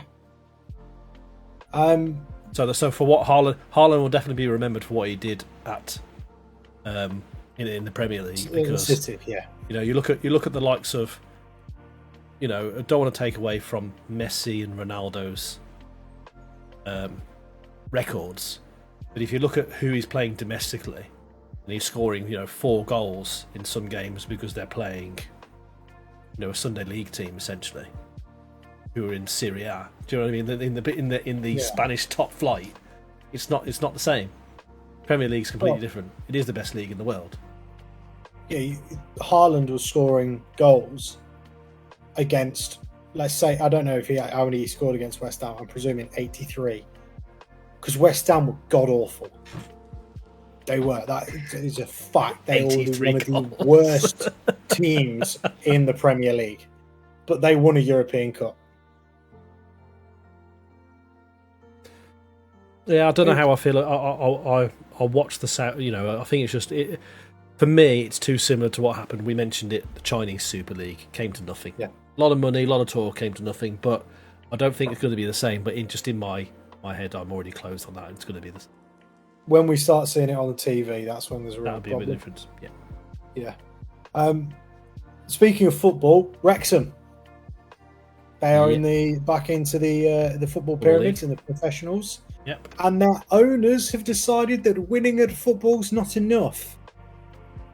So Ryan Reynolds and his friend, who I can't currently remember, Rob McElhenney, thank you, have put in a lot of money, which equates to about a 24% percentageness ownership of Alpine F1. I will throw a disclaimer in here, though, mate. Not them directly. It's a part of a consortium that they're in. Yes. Continue. But they're the big headliners. Yeah. Yeah. But why not? They've managed to get Wrexham into the Football League that have been out of the Football League for how long? 15 years. Exactly. And if you look at how much they've, not just how much they've contributed to the football team, but how much they've put back into the community, why wouldn't you want them involved in your team? Exactly. Why wouldn't you? Because they give a shit. Yeah. They're not just there to make, but they want you to actually do better as a team. And I think that's going to be the thing going into Alpine of what will they change? Can they change it? Well, that's the difficulty. That then pivots slightly to what will they change? Can they change? MotoGP is better than F1. You just have to get that in there every time. Well, here's another fact. And you're the you're the F1 fan. IronWar can be the judge here. Please, may you name your last 4 races.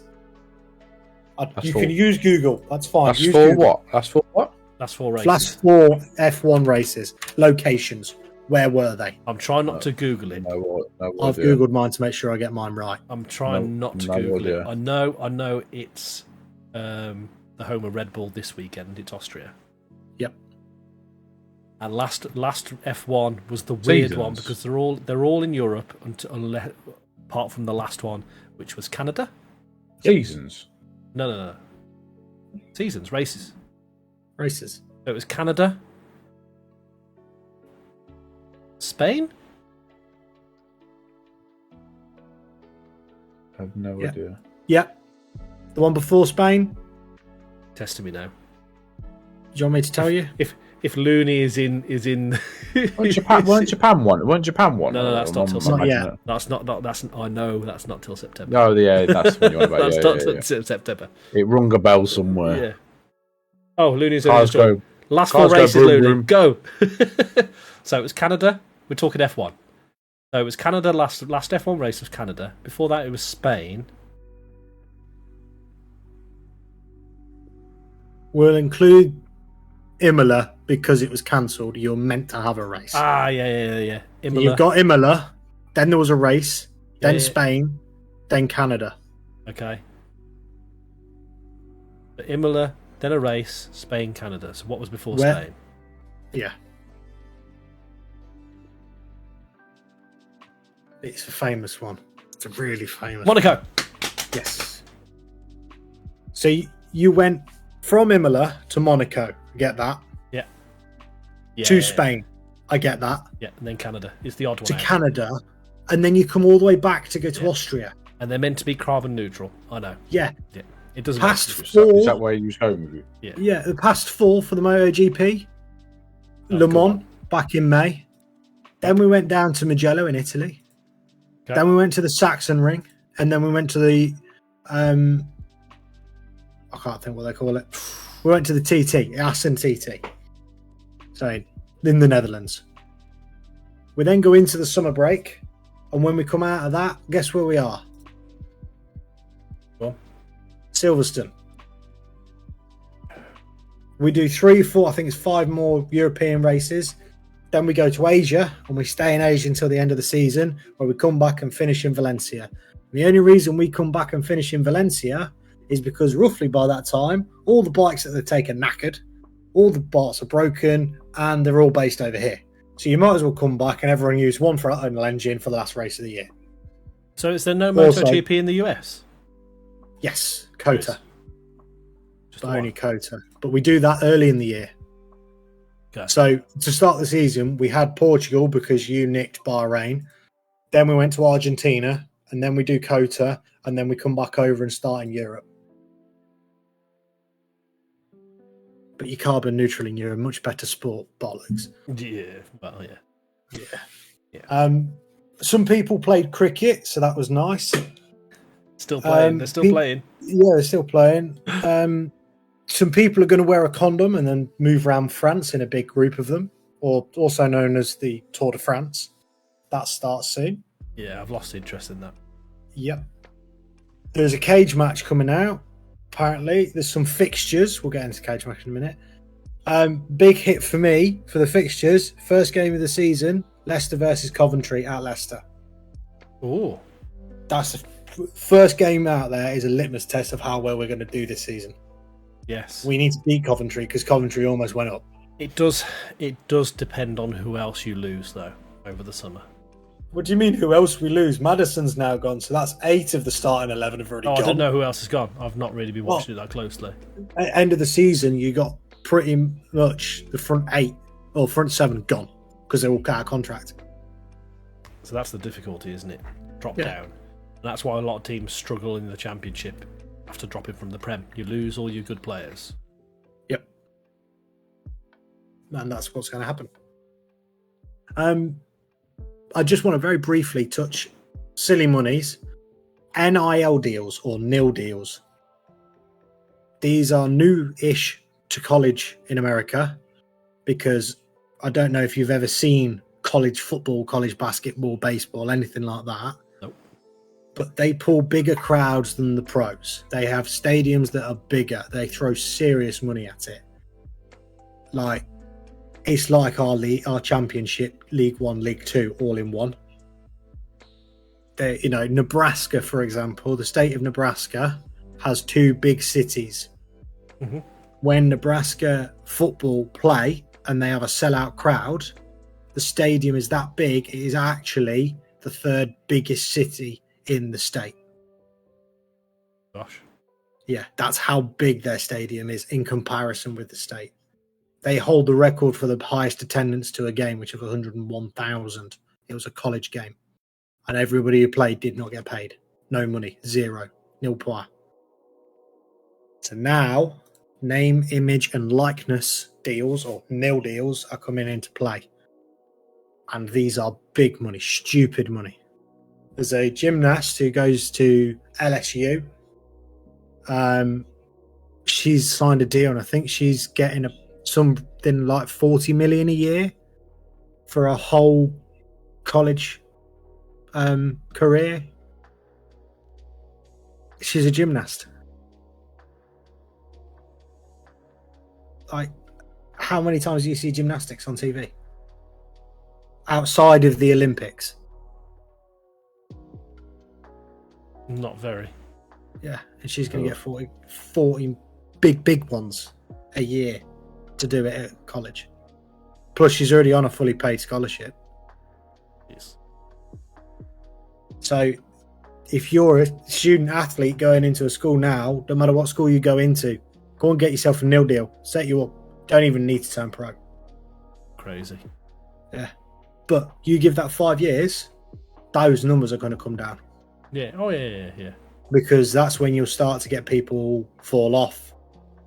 Injuries start to come into it, and then you get into proper professional contracts, which is a real tricky thing to see happen.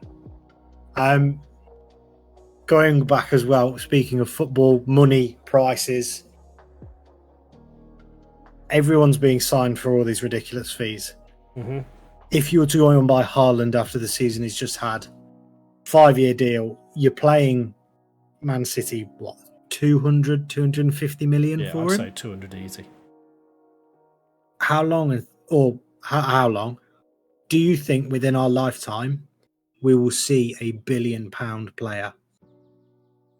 Yeah, probably. Why?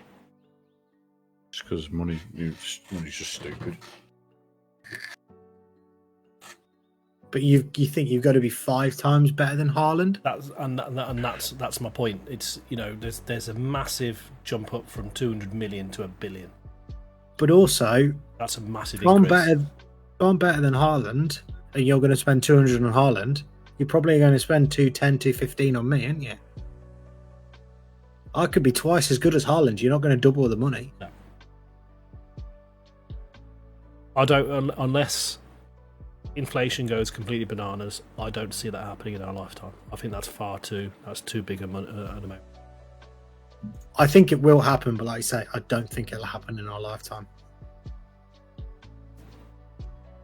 But something that will happen in our lifetime: Elon Musk versus Mark Zuckerberg in a cage match. I want to see Elon Musk will smash the life out of him.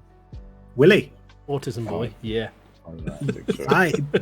The Zuck, he knows all that jiu-jitsu stuff. Not only that, he's a robot, isn't he? Yeah. The Terminator. Well, no, The Shermanator. No, did you? Just as an aside, did you see? You know when he was being grilled about his ads by the? He didn't sweat. Is that where you're going with it? No, it's just how he was. He's just so robotic. I mean, they're both weird. Yeah, but Musk is weird because he's actually suffers with a condition, isn't he? He's got Asperger's. That's why he's weird. Musk is a Zuck human. He's just a robot. So yeah. Musk is just a human that's been turned up to 11. And Zucker's has not been. He's not had the latest driver updates. No, he's still running on Windows Vista, mate. It'll be interesting. I did see that was confirmed. It'd be interesting. Yeah. But is it actually going to be a fight? It's a bit like these streamers, isn't it? Fighting. Yeah. Is it going to be? People will watch it because they follow those streamers, but as an actual fighting event, is it a fight? I might as well go down Birmingham City Centre and watch a couple of drunks kick the shit out of each other. Yeah, you just stand outside and club and say, "I'll give a tenner to whoever knocks the other one's teeth out." Yeah, exactly. There's my evening's entertainment and his cheaper. Yeah. Oh yeah, I forgot. Well, I've seen Hold the Press. I've seen The First Time in the Flesh. Bottles of Prime.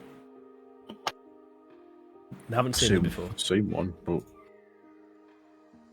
are they as boring as you think? I didn't buy one. I'm not on Prime money. That's what I'm going to say. No, to be fair, the bottles in the local corner shop were $2.99, and me and my boss were standing there going, "How much can I sell this for on eBay?" And people were like prepared to spend a tenner for certain flavours of Prime on eBay. It's like, oh, is there money to be made here? But no. Is it illegal? No. Is it morally questionable? Maybe. No. So what you're saying is you could buy a product for cheap, wait a while, and then sell it for more. No, because the reverse has happened with Prime, isn't it? Oh, so what you're saying is I'm going to spend a lot of money now and then kind value. of distribute it in small amounts for a prolonged period of time. Is that what you're suggesting? That sounds very similar to a contract that I must bring up.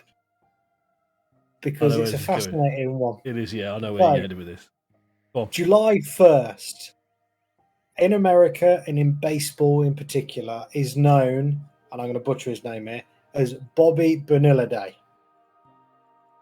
Because on the 1st of July, Bobby Bonilla will be paid $1.19 million from the New York Yankees, I believe. Should probably check this, shouldn't I? Yeah. No, it's the Mets. It's the Mets, I think. It's the Mets. Okay, sorry. The other New York team. But this is considering he's 57 and doesn't play anymore. He has not played in the majors, so in the top flight of baseball, since 2001. You need to listen to this, Mr. Wall, because it cracked me up. Cracked me up. So go on, start the story from the beginning, Mr. Kollok. Okay, so he's a baseball player. He's got a few contracts. He entered the pros in 1986. So he had a few good deals, stuff like that, moving on, move around, everything. Good money. Then he got brought back to the Mets, who wanted to buy out his contract. So he was under contract at the time, and this is in 2000. The Mets agreed to buy out the remaining $5.9 million contract. That's all it was, $5.9 million. Okay. And what they said is instead, we'll buy you out of that now. You can go and do whatever you want. It's basically we're releasing you. You're under contract, but we don't want you to play here. Okay. So we're going to buy you out of that contract. And then on the July 1st, which is agreed, I don't know if that was the day. I can't find anything to say it was the day, but there was a reason they were picked July 1st. We'll pay you 1.2 million or 1.19 for the next 25 years, starting from the 1st of July 2011. In 2000... Up to 2035, they're going to keep paying him £1 million on the 1st of July every year. Why? So up to the age, I think it's going to be 75. Yeah. In the year 2000, you get this contract that doesn't start for another 11 years. You're going to go out and make more money because you can sign for somebody else. So he went out and he signed and he played 2 more years. And then he chucked it. 2001, finished the season. He was like, yeah, thank you very much. I'm chucking it. 10 years' time, I'm going to cash in. So it's knock him. Yeah. Every year, he sends $1.2 million into his account. He will be 72 when that stops being paid. And he hasn't played. However, he hasn't played for 20 years. It's fucking nuts. However, God. This isn't his only one. And this is why the day is named by him. There's a few of these contracts around.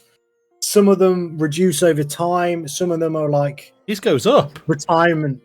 Yeah, his goes up with interest. But also, he had a secondary deferred contract with the Mets and the Orioles, who pay him $500,000 a year.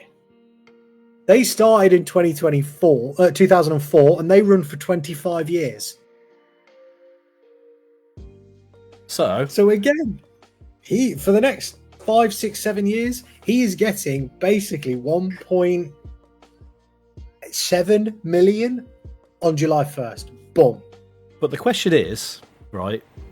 So you're Haaland, right? Yeah. You're early 20s. You're a goal scoring machine. You'll be a big name in football. Someone comes to you with a similar contract. So, right, Haaland, I'm going to pay you £5 million a year for the next till you're 50. Yeah, but I think it's I want the way you word it. I want you to commit to my team. You're not to play for anyone else ever. Yeah, but if you turn around to and say, look, we're going to pay you 10 million a year, but actually we want to pay you 5 million a year, and you play for us for the next 10 years, and then once you retire, we'll pay you 1 million every year until you're 75. But as a player, so you're the best striker in the world, scoring goals. Your team goes, we want to keep you till you keep you here till you retire. This is what we're going to pay you, £5 million a year. Would you then go, well, I'm set for life? So no matter what I do now, performance-wise, I can continue being a goal-scoring monster, or I could just sit on the bench for the rest of my career. I'm set. Doesn't matter. What would you do in that situation?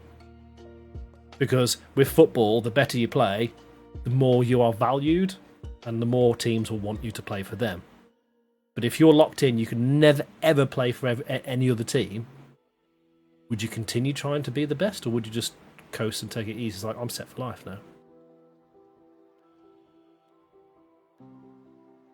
But why do you have to be a professional sportsman? If someone come round to you now and said in your job, we're going to take 25% off, but after you retire, we're going to pay you almost that 25% every single year.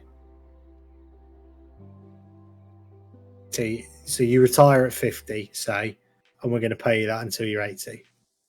You're going to get 25% of your salary every year, plus whatever other money you've got already coming in. But as a company, we don't know about that. We're just going to pay you 25% of your salary every year. I'd take that now. Yeah. That's not the same really as a professional sportsman, is it? Because your value, the amount of money. No, yeah. But if you're in the, like Bobby was, if you're in the twilight of your career, oh, you fucking take it, wouldn't you?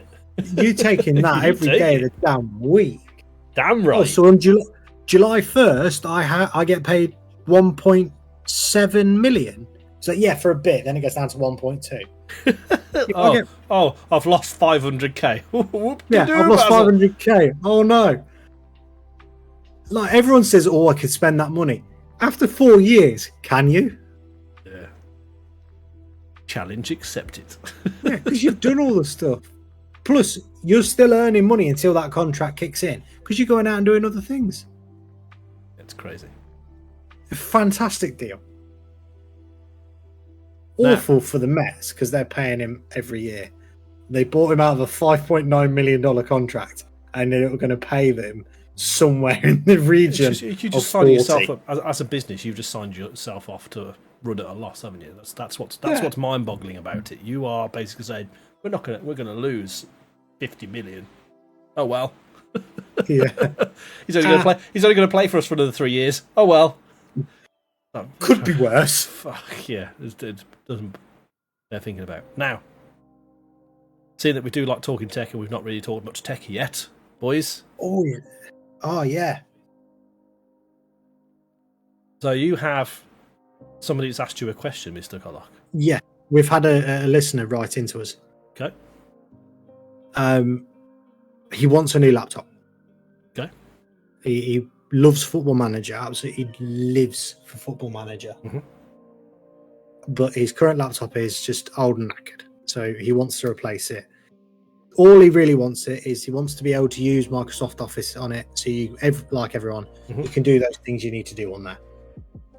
But it needs to run 40 man. It's an absolute necessity. Okay, what's the budget? Wants our opinions on what he can get for about 200 quid. 200 quid. Yep. He says today, he messaged us today to say, because he knows we're going to talk about this tonight, he's found a bit similar to the work laptop I have. Oh, I've got a cat with me that's very wet. What's happened to him? Must be raining. Wet pussy. Yeah. He's just rubbed around my legs though, which is quite nice because he's cold. A Think laptop. I can't think of the brand. ThinkPad. Yeah. He's found something similar to that. Would that do? Can we do better than that? I said immediately, we're going to look for something better because although Football Manager might not be the most taxing of games, it's going to get bigger and it's going to become more demanding in the years to come. So instead of looking at what it needs now, can we find him something? What I will say in answer to you, Football Manager is going to grow and get bigger. I know what you're going to say. It's not going to be that much bigger that you're talking. No, we don't. A 4090 and an 8-core processor. Because I'm looking at the specs for Footyman 23, right? And basically, minimum processor required is a dual core. Need 4 gig of RAM, And this is going to pickle your brains, boys.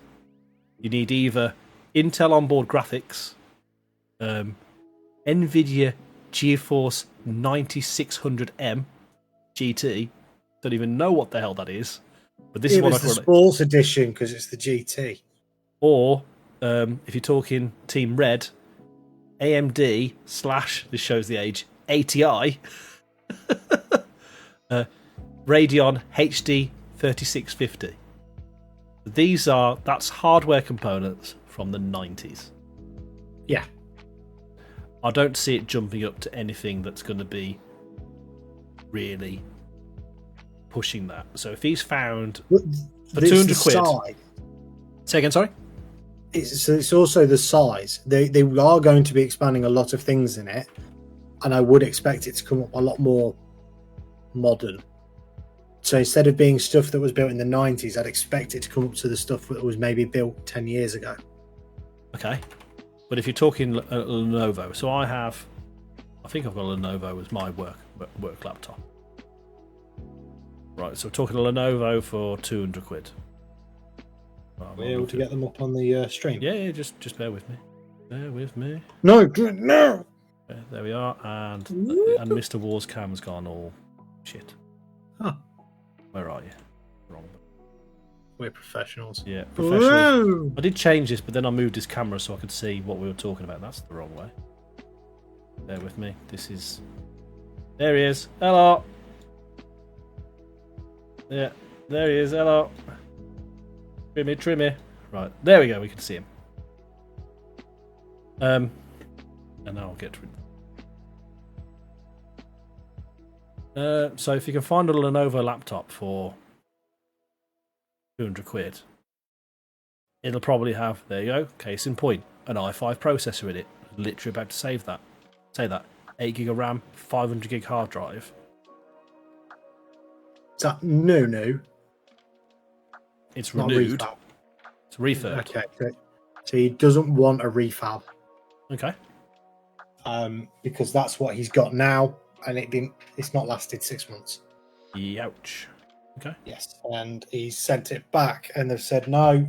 It's something that's it's part of it. Like, this is something that can happen. You should know this when you're buying. It's not our fault.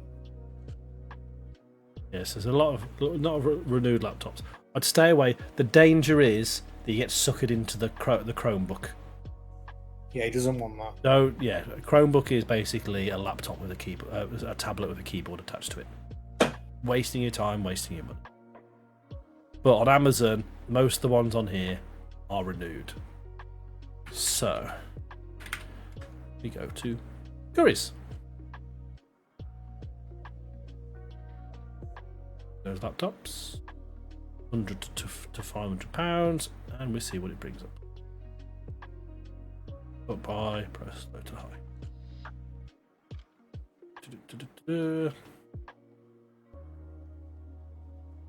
Anything with Stream or Chromebook or anything like that you want to stay away from.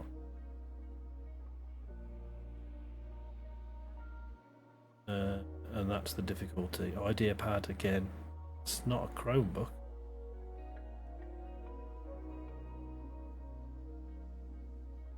But it's not very, that's literally the minimum spec of Footy Manager. Celeron, 4 gig of memory. Might struggle, you know. Legitimately, you might struggle. So what type of price are we looking for then with that? Are we well over? Depends how long he wants. How long life you're talking. Yeah. Realistically, he wants 3 to 4 years out of it. So look.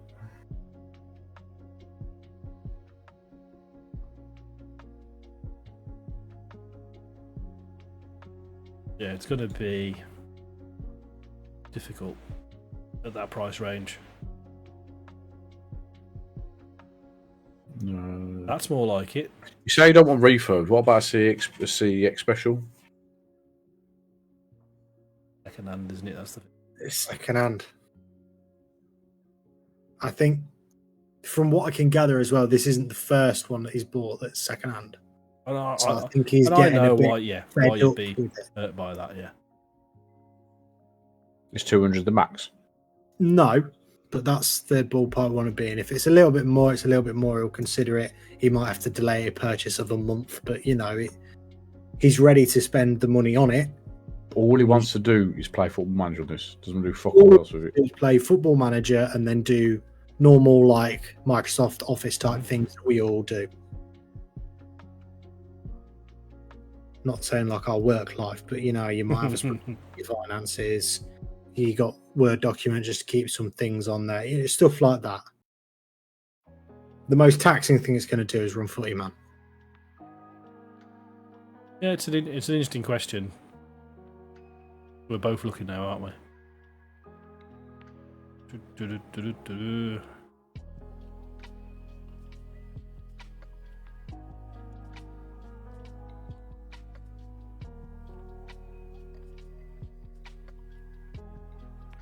Oh, Mr. Wars found some things. What have you found? There's the same hard drive in a different one, and they're both reduced from 529 down to about 350. Yeah. i5 256 SSD. I don't know what graphics got there. It's Windows 11. It'll be on board that well. 8 good. Yeah. 8 Intel what HD. RAM?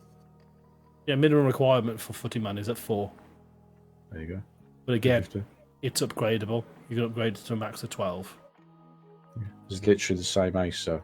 And the thing is, that's a quad core processor as well. Which is weird because there's an i3 128 gigabyte and it's 429 down to 349. That one's the same but better down to 349 as well. But it does Work that one out. it depends on his budget. Legitimately, how much we're all looking at more than 200, but we've gone with that one 350 quid. That's 150 quid more. We've nearly doubled the price of his what he was looking to spend originally. Yeah, and that immediately he's going to turn around and say, no, that's too expensive. I can't afford to spend that type of money. But no, it's a good one. Leave it with us. We will have a look. Obviously, if if refurbed is not something he wants to entertain, then I'll have to have a proper look. But somewhere like Curry's, you might find a hidden gem in there. But I was trying to think where when else. I say i3 4GB, I mean it meets the spec, but it's new as well. No, it's not. It's by used. Ignore me. Yeah, we'll have a look. And I think we'll send it to you, and we'll have a mop up session of this next week. Brilliant. I think that'd be useful. It is.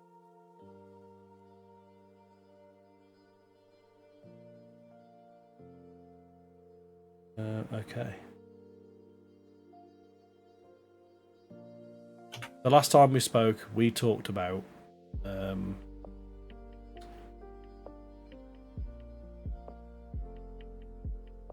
did we talk about last week? We were looking at a particular webcam, weren't we? That 4K Elgato monster that they've just announced. Now, I am a big fan of the minimalist look of a company called NZXT. My case is NZXT, love it. My cooler is NZXT, love that as well. But they're starting to push now into kind of different avenues rather than just cases and cooling. They're moving into different things now, which excites me because NZXT are all about the minimalist look. So last year they delved into, I think I mentioned this to you before, Kollok, monitors. Yeah. They've got these monitors which are Quad HD, so 1440p, 165 Hz, same spec as mine. The difference being is that they also do monitor arms specifically designed for those monitors. You don't have to adjust the tension or make sure that they're compatible with the mount. They work. And if you look at the design of the monitors, very minimalist. There's not much to it. It's a very clean look. More recently, as I have been looking at peripherals for my setup, they have just announced that they're doing speakers and headsets.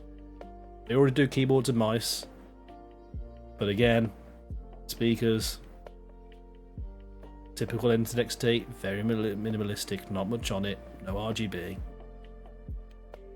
Just wanted to put that there. Love NZXT, love the way they're going. It's like I've got their big boy case. This is the newer one.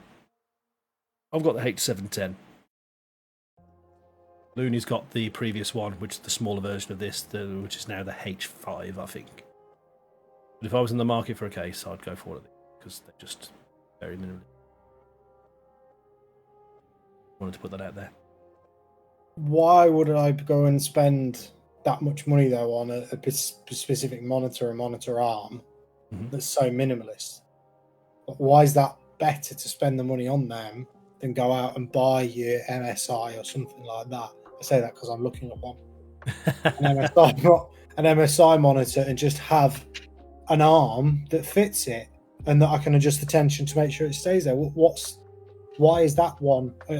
Why is the minimalist look so much better and cleaner? It's not just the minimalist look. It's like we've talked before aside at the Elgato stuff. So you've got the Wave-Free mic like I have, right? Yeah, love it. You're looking to get the mic arm that goes with it. Yes. I've got the mic arm, the low profile one. And it's so good for what you need it to do. It's low profile, so you swing it out from your monitor. It works. You can adjust it easily. It's got cable management inside. It's the same with NZXT. They thought about their cable management, how sturdy it is. It's like if you buy a monitor arm, it's like it depends what size monitor you want to get. I've got a 34-inch wide curved monitor. It's very difficult to find an arm that will support that because of the weight of it. These monitor arms are specifically designed for a bigger monitor. Okay. And it's the build quality.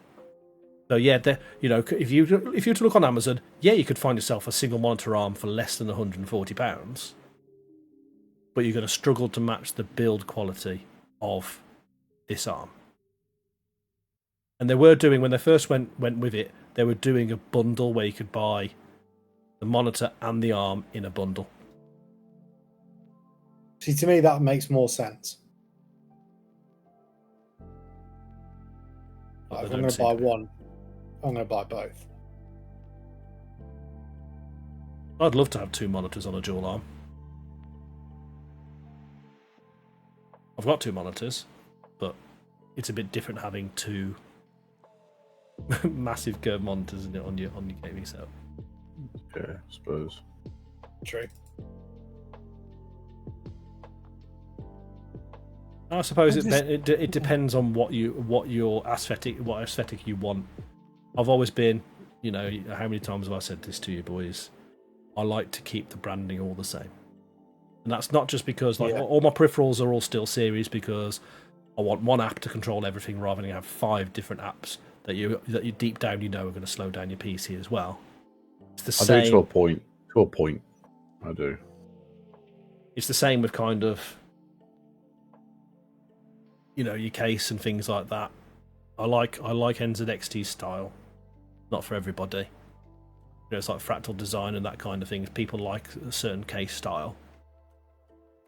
But I like to have it all kind of, it works together. It's like a similar style for all your kind of peripherals, if that makes sense. It fits in visually. Exactly. Yeah, that's what. But because they've also got the build quality that gives it that extra little bit of. Yeah. It's more than just it looks good. It is good. Like with Elgato, it's more expensive, and yes, you could get yourself, a different mic arm. But I'll tell you now, it's not going to be. I've had cheaper mic arms. You can tell. You can tell. You skimp out. You're saving the 50 quid, and you can tell you've saved the 50 quid. Yeah, you'll end up spending that 50 quid later on anyway. So I've gone from when I had my Yeti microphone, I've got a Shure monitor arm that kind of went over my monitor, so my microphone was hanging down, to an Elgato low profile monitor arm. Mic arm. But before that, I had my Yeti microphone on a £20 Amazon special, and it was god awful. Wouldn't stay in its place. You adjust the tension. It just felt flimsy and generally crap.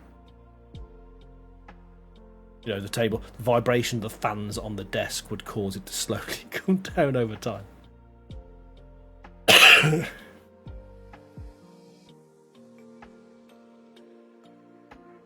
I think we're coming to an end of what we want to talk about. I think so. Is there anything that you guys have seen that you want to mention, or any exciting tech-related deals that you guys have seen?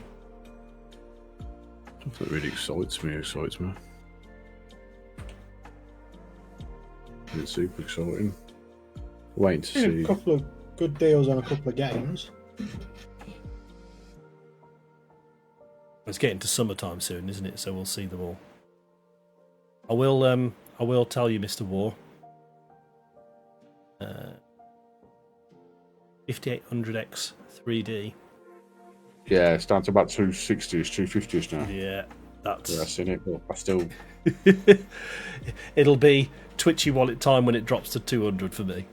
Drops to 200, then I might really think about it. But that's just an aside, and I'm hoping Looney's not listening at this point. I'm not going to see that. How much of an increase? Depends what you're playing. In all honesty, me playing Battlefield, my CPU is my bottleneck. And without having to buy a new motherboard to go into the next 2-inch AM5, that to me would be an uplift in game performance. It depends on the game. Something like COD is just GPU heavy.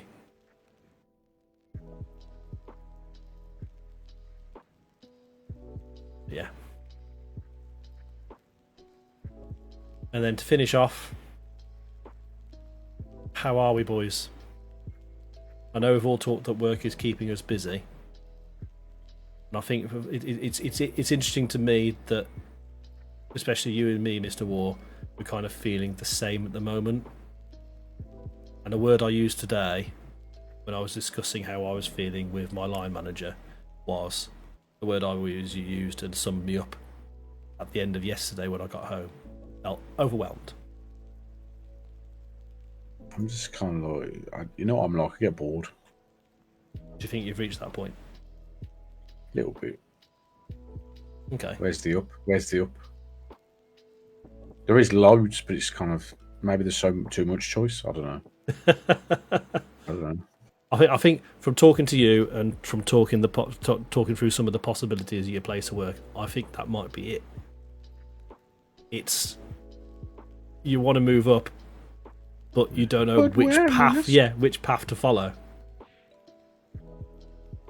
In my path before I switched roles, it was quite clear the direction I had to follow. The problem was that what I was in was so niche, I would literally have to wait for someone to leave before I could move up. Yeah.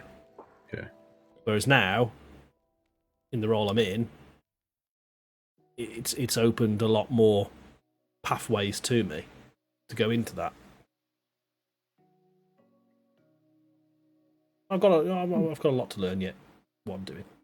Yeah, the other thing I think to maybe consider or think about, if you're looking to move up, why are you looking where you are to move up? Yeah. If you know you want to go move up and you know roughly which way you want to go, why are you narrowing your field to just your company? See your point, was that's something to think about. My philosophy has always been that I made a massive career change 8 years ago. I went from something that I'd done quite comfortably, knew like the back of my hand, 15 years, a lot of experience, into something I knew nothing about. In a brand new industry, brand new way of working. So from hospitality to FM is a very significant change. But I always went with the mindset of, as long as, because money, money is important because it's what you live off. As long as financially, not just how much you get paid, but it's not having to cost you more to get to your new place of work. As long as financially you're not massively worse off, why not do it? There is that.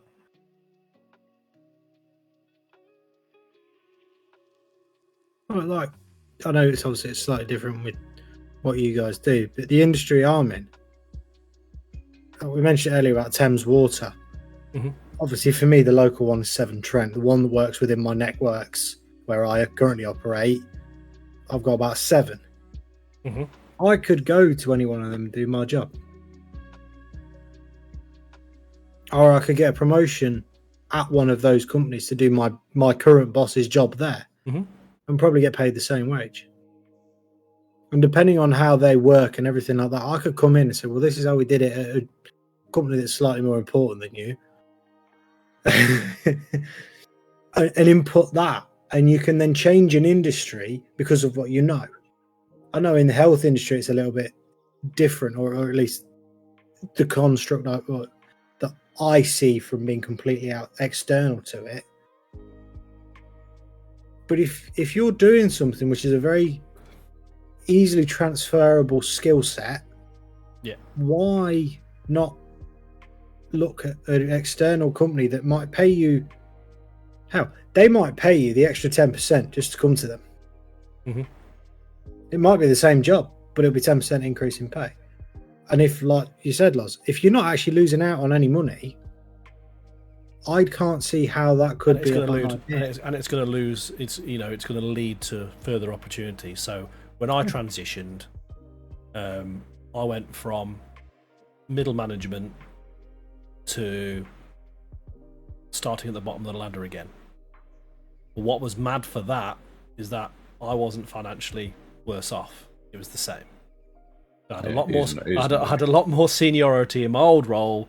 Managed a team of about 20 people in a quite high pressure competitive environment, on your feet all day, ridiculous hours, 50, 60 hours a week. Some days I was there from 6 a.m. till 2 a.m. the next day, to then do Monday to Friday, have very little responsibility, not manage a team, and be paid the same was kind of very odd to me. Close your edge, yeah. Yeah, very odd to me. But that's the difference between being in hospitality and retail, I suppose. So you're always going to get that doesn't pay very well. No.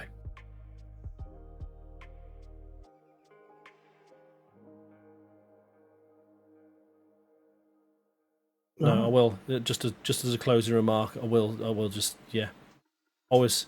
It's always worth keeping your CV updated.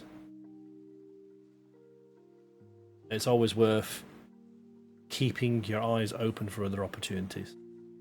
One of the nice things about the industry that me and Mr. War have come from, that you do make a name for yourself quite easily in that, because you're so visible and heard. So people literally, it's like, as my mate put it when I took him to my old place of work, he goes, it's like I've walked in with One Direction. I got mobbed by customers. Yeah.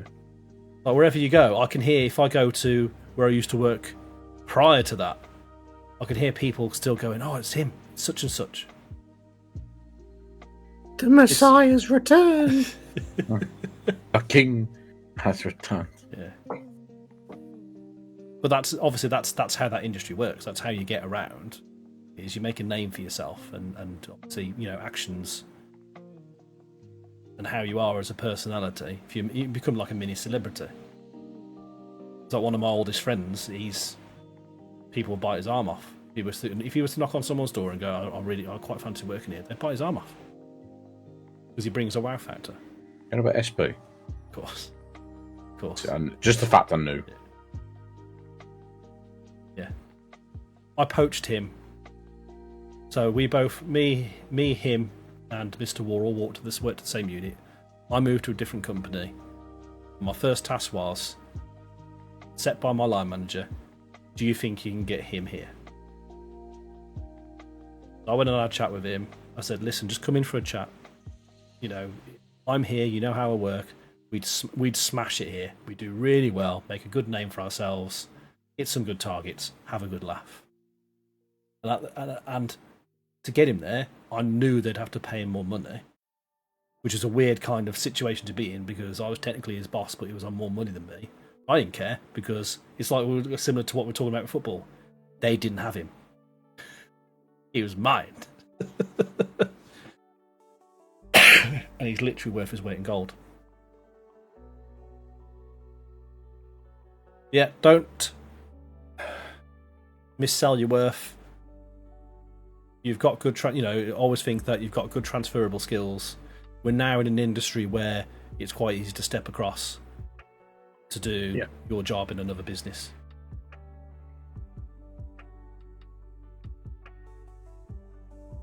So, yeah. And at my age, I've realised, I've learned you're never too old. Try something new. No. Never. As long as you're willing to learn, willing to accept new challenges.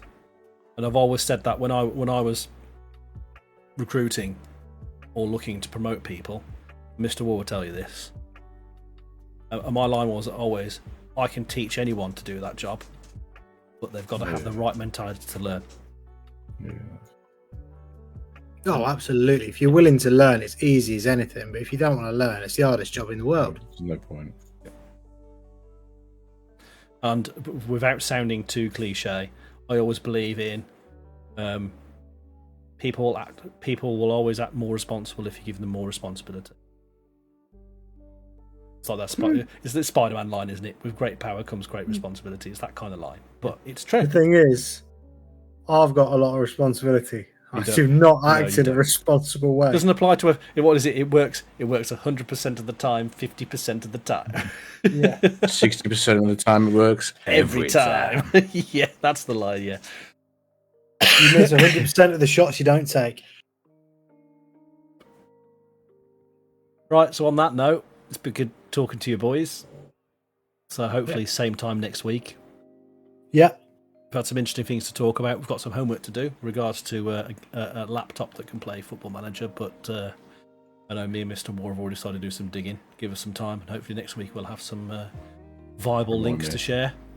We'll do, and I'll keep on having a look, see if any other listeners message in, see if they've got any requests, anything they want us to talk about. Of course, yeah, and obviously, we're talking. We're always looking at each other's setups and upgrades. I know we've got some work to do with, or some potential upgrades lined up for you, Mr. Kollok.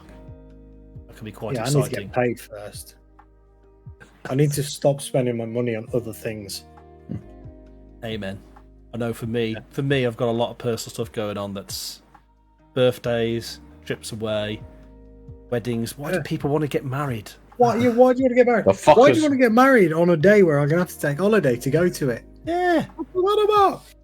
Yeah, and then it was cheaper for us. So the thing, right? I was about to end then. Yeah. So the thing without, I'm going to sound like a right douchebag here, a right dick, right?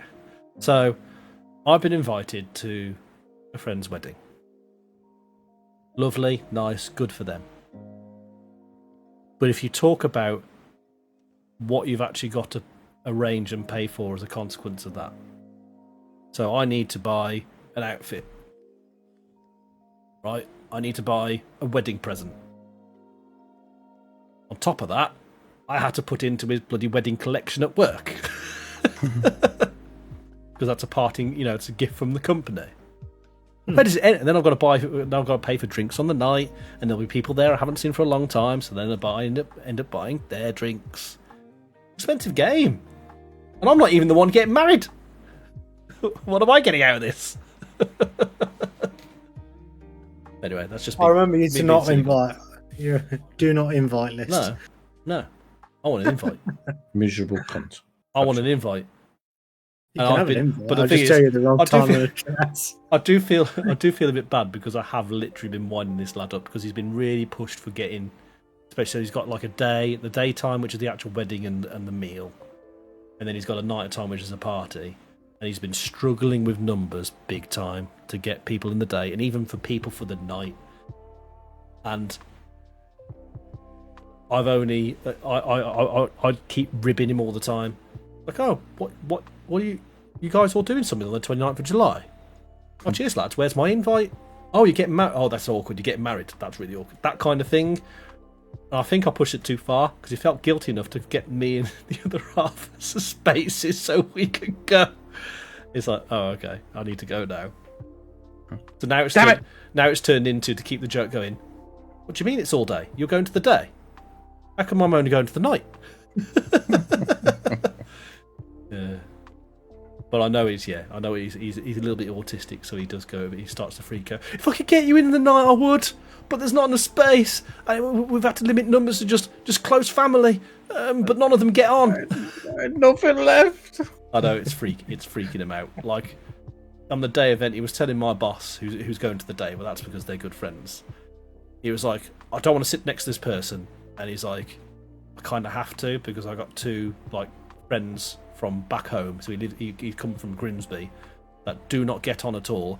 I can't put them anywhere else, so I need like a buffer between them. So it's you and your partner, and the person you don't necessarily like and their partner, but you know each other, so at least you'll get on. But you need to keep these two lads separated. Seating plans at weddings, man. If you'd heard the pain he was going through, it's like his mum was close to disowning him because his mum wasn't on the head table. Because the reason being that his mum and dad aren't together anymore. They've got their own partners. The bride's parents aren't together anymore. They've got their own partners. They wanted to have the wedding party at the table. There's not enough space for everyone, so that's 10 people. They've just left it to wedding party only. So the family aren't even sitting at the head table. Yeah. And his mum kicked off and goes, well, I'm your mum. I should be at the head table. I just kept saying to him, listen, it's not their day. It's your day. You're the boss. You get to pick where they sit. I know it's easier said than done, but that's what you need to remember. Is it really his day? It's the bride's day, but you know what I mean. Yeah, it's definitely the bride's day. Right, on that joyous note. Yes, boys, thank you very much for joining me. I forgot to close the prediction down, but everyone voted that I was the idiot. I don't see it myself. But no, appreciate you boys. Thanks for chatting stuff with me. Same time next week? Yeah, sounds good to me. Okay, and then this will be posted onto YouTube's by Friday if you wanted to re-listen. And obviously it'll still be on Twitch as a cheeky VOD. But until next week, thank you much. Have a good night. Bye, boys. Bye.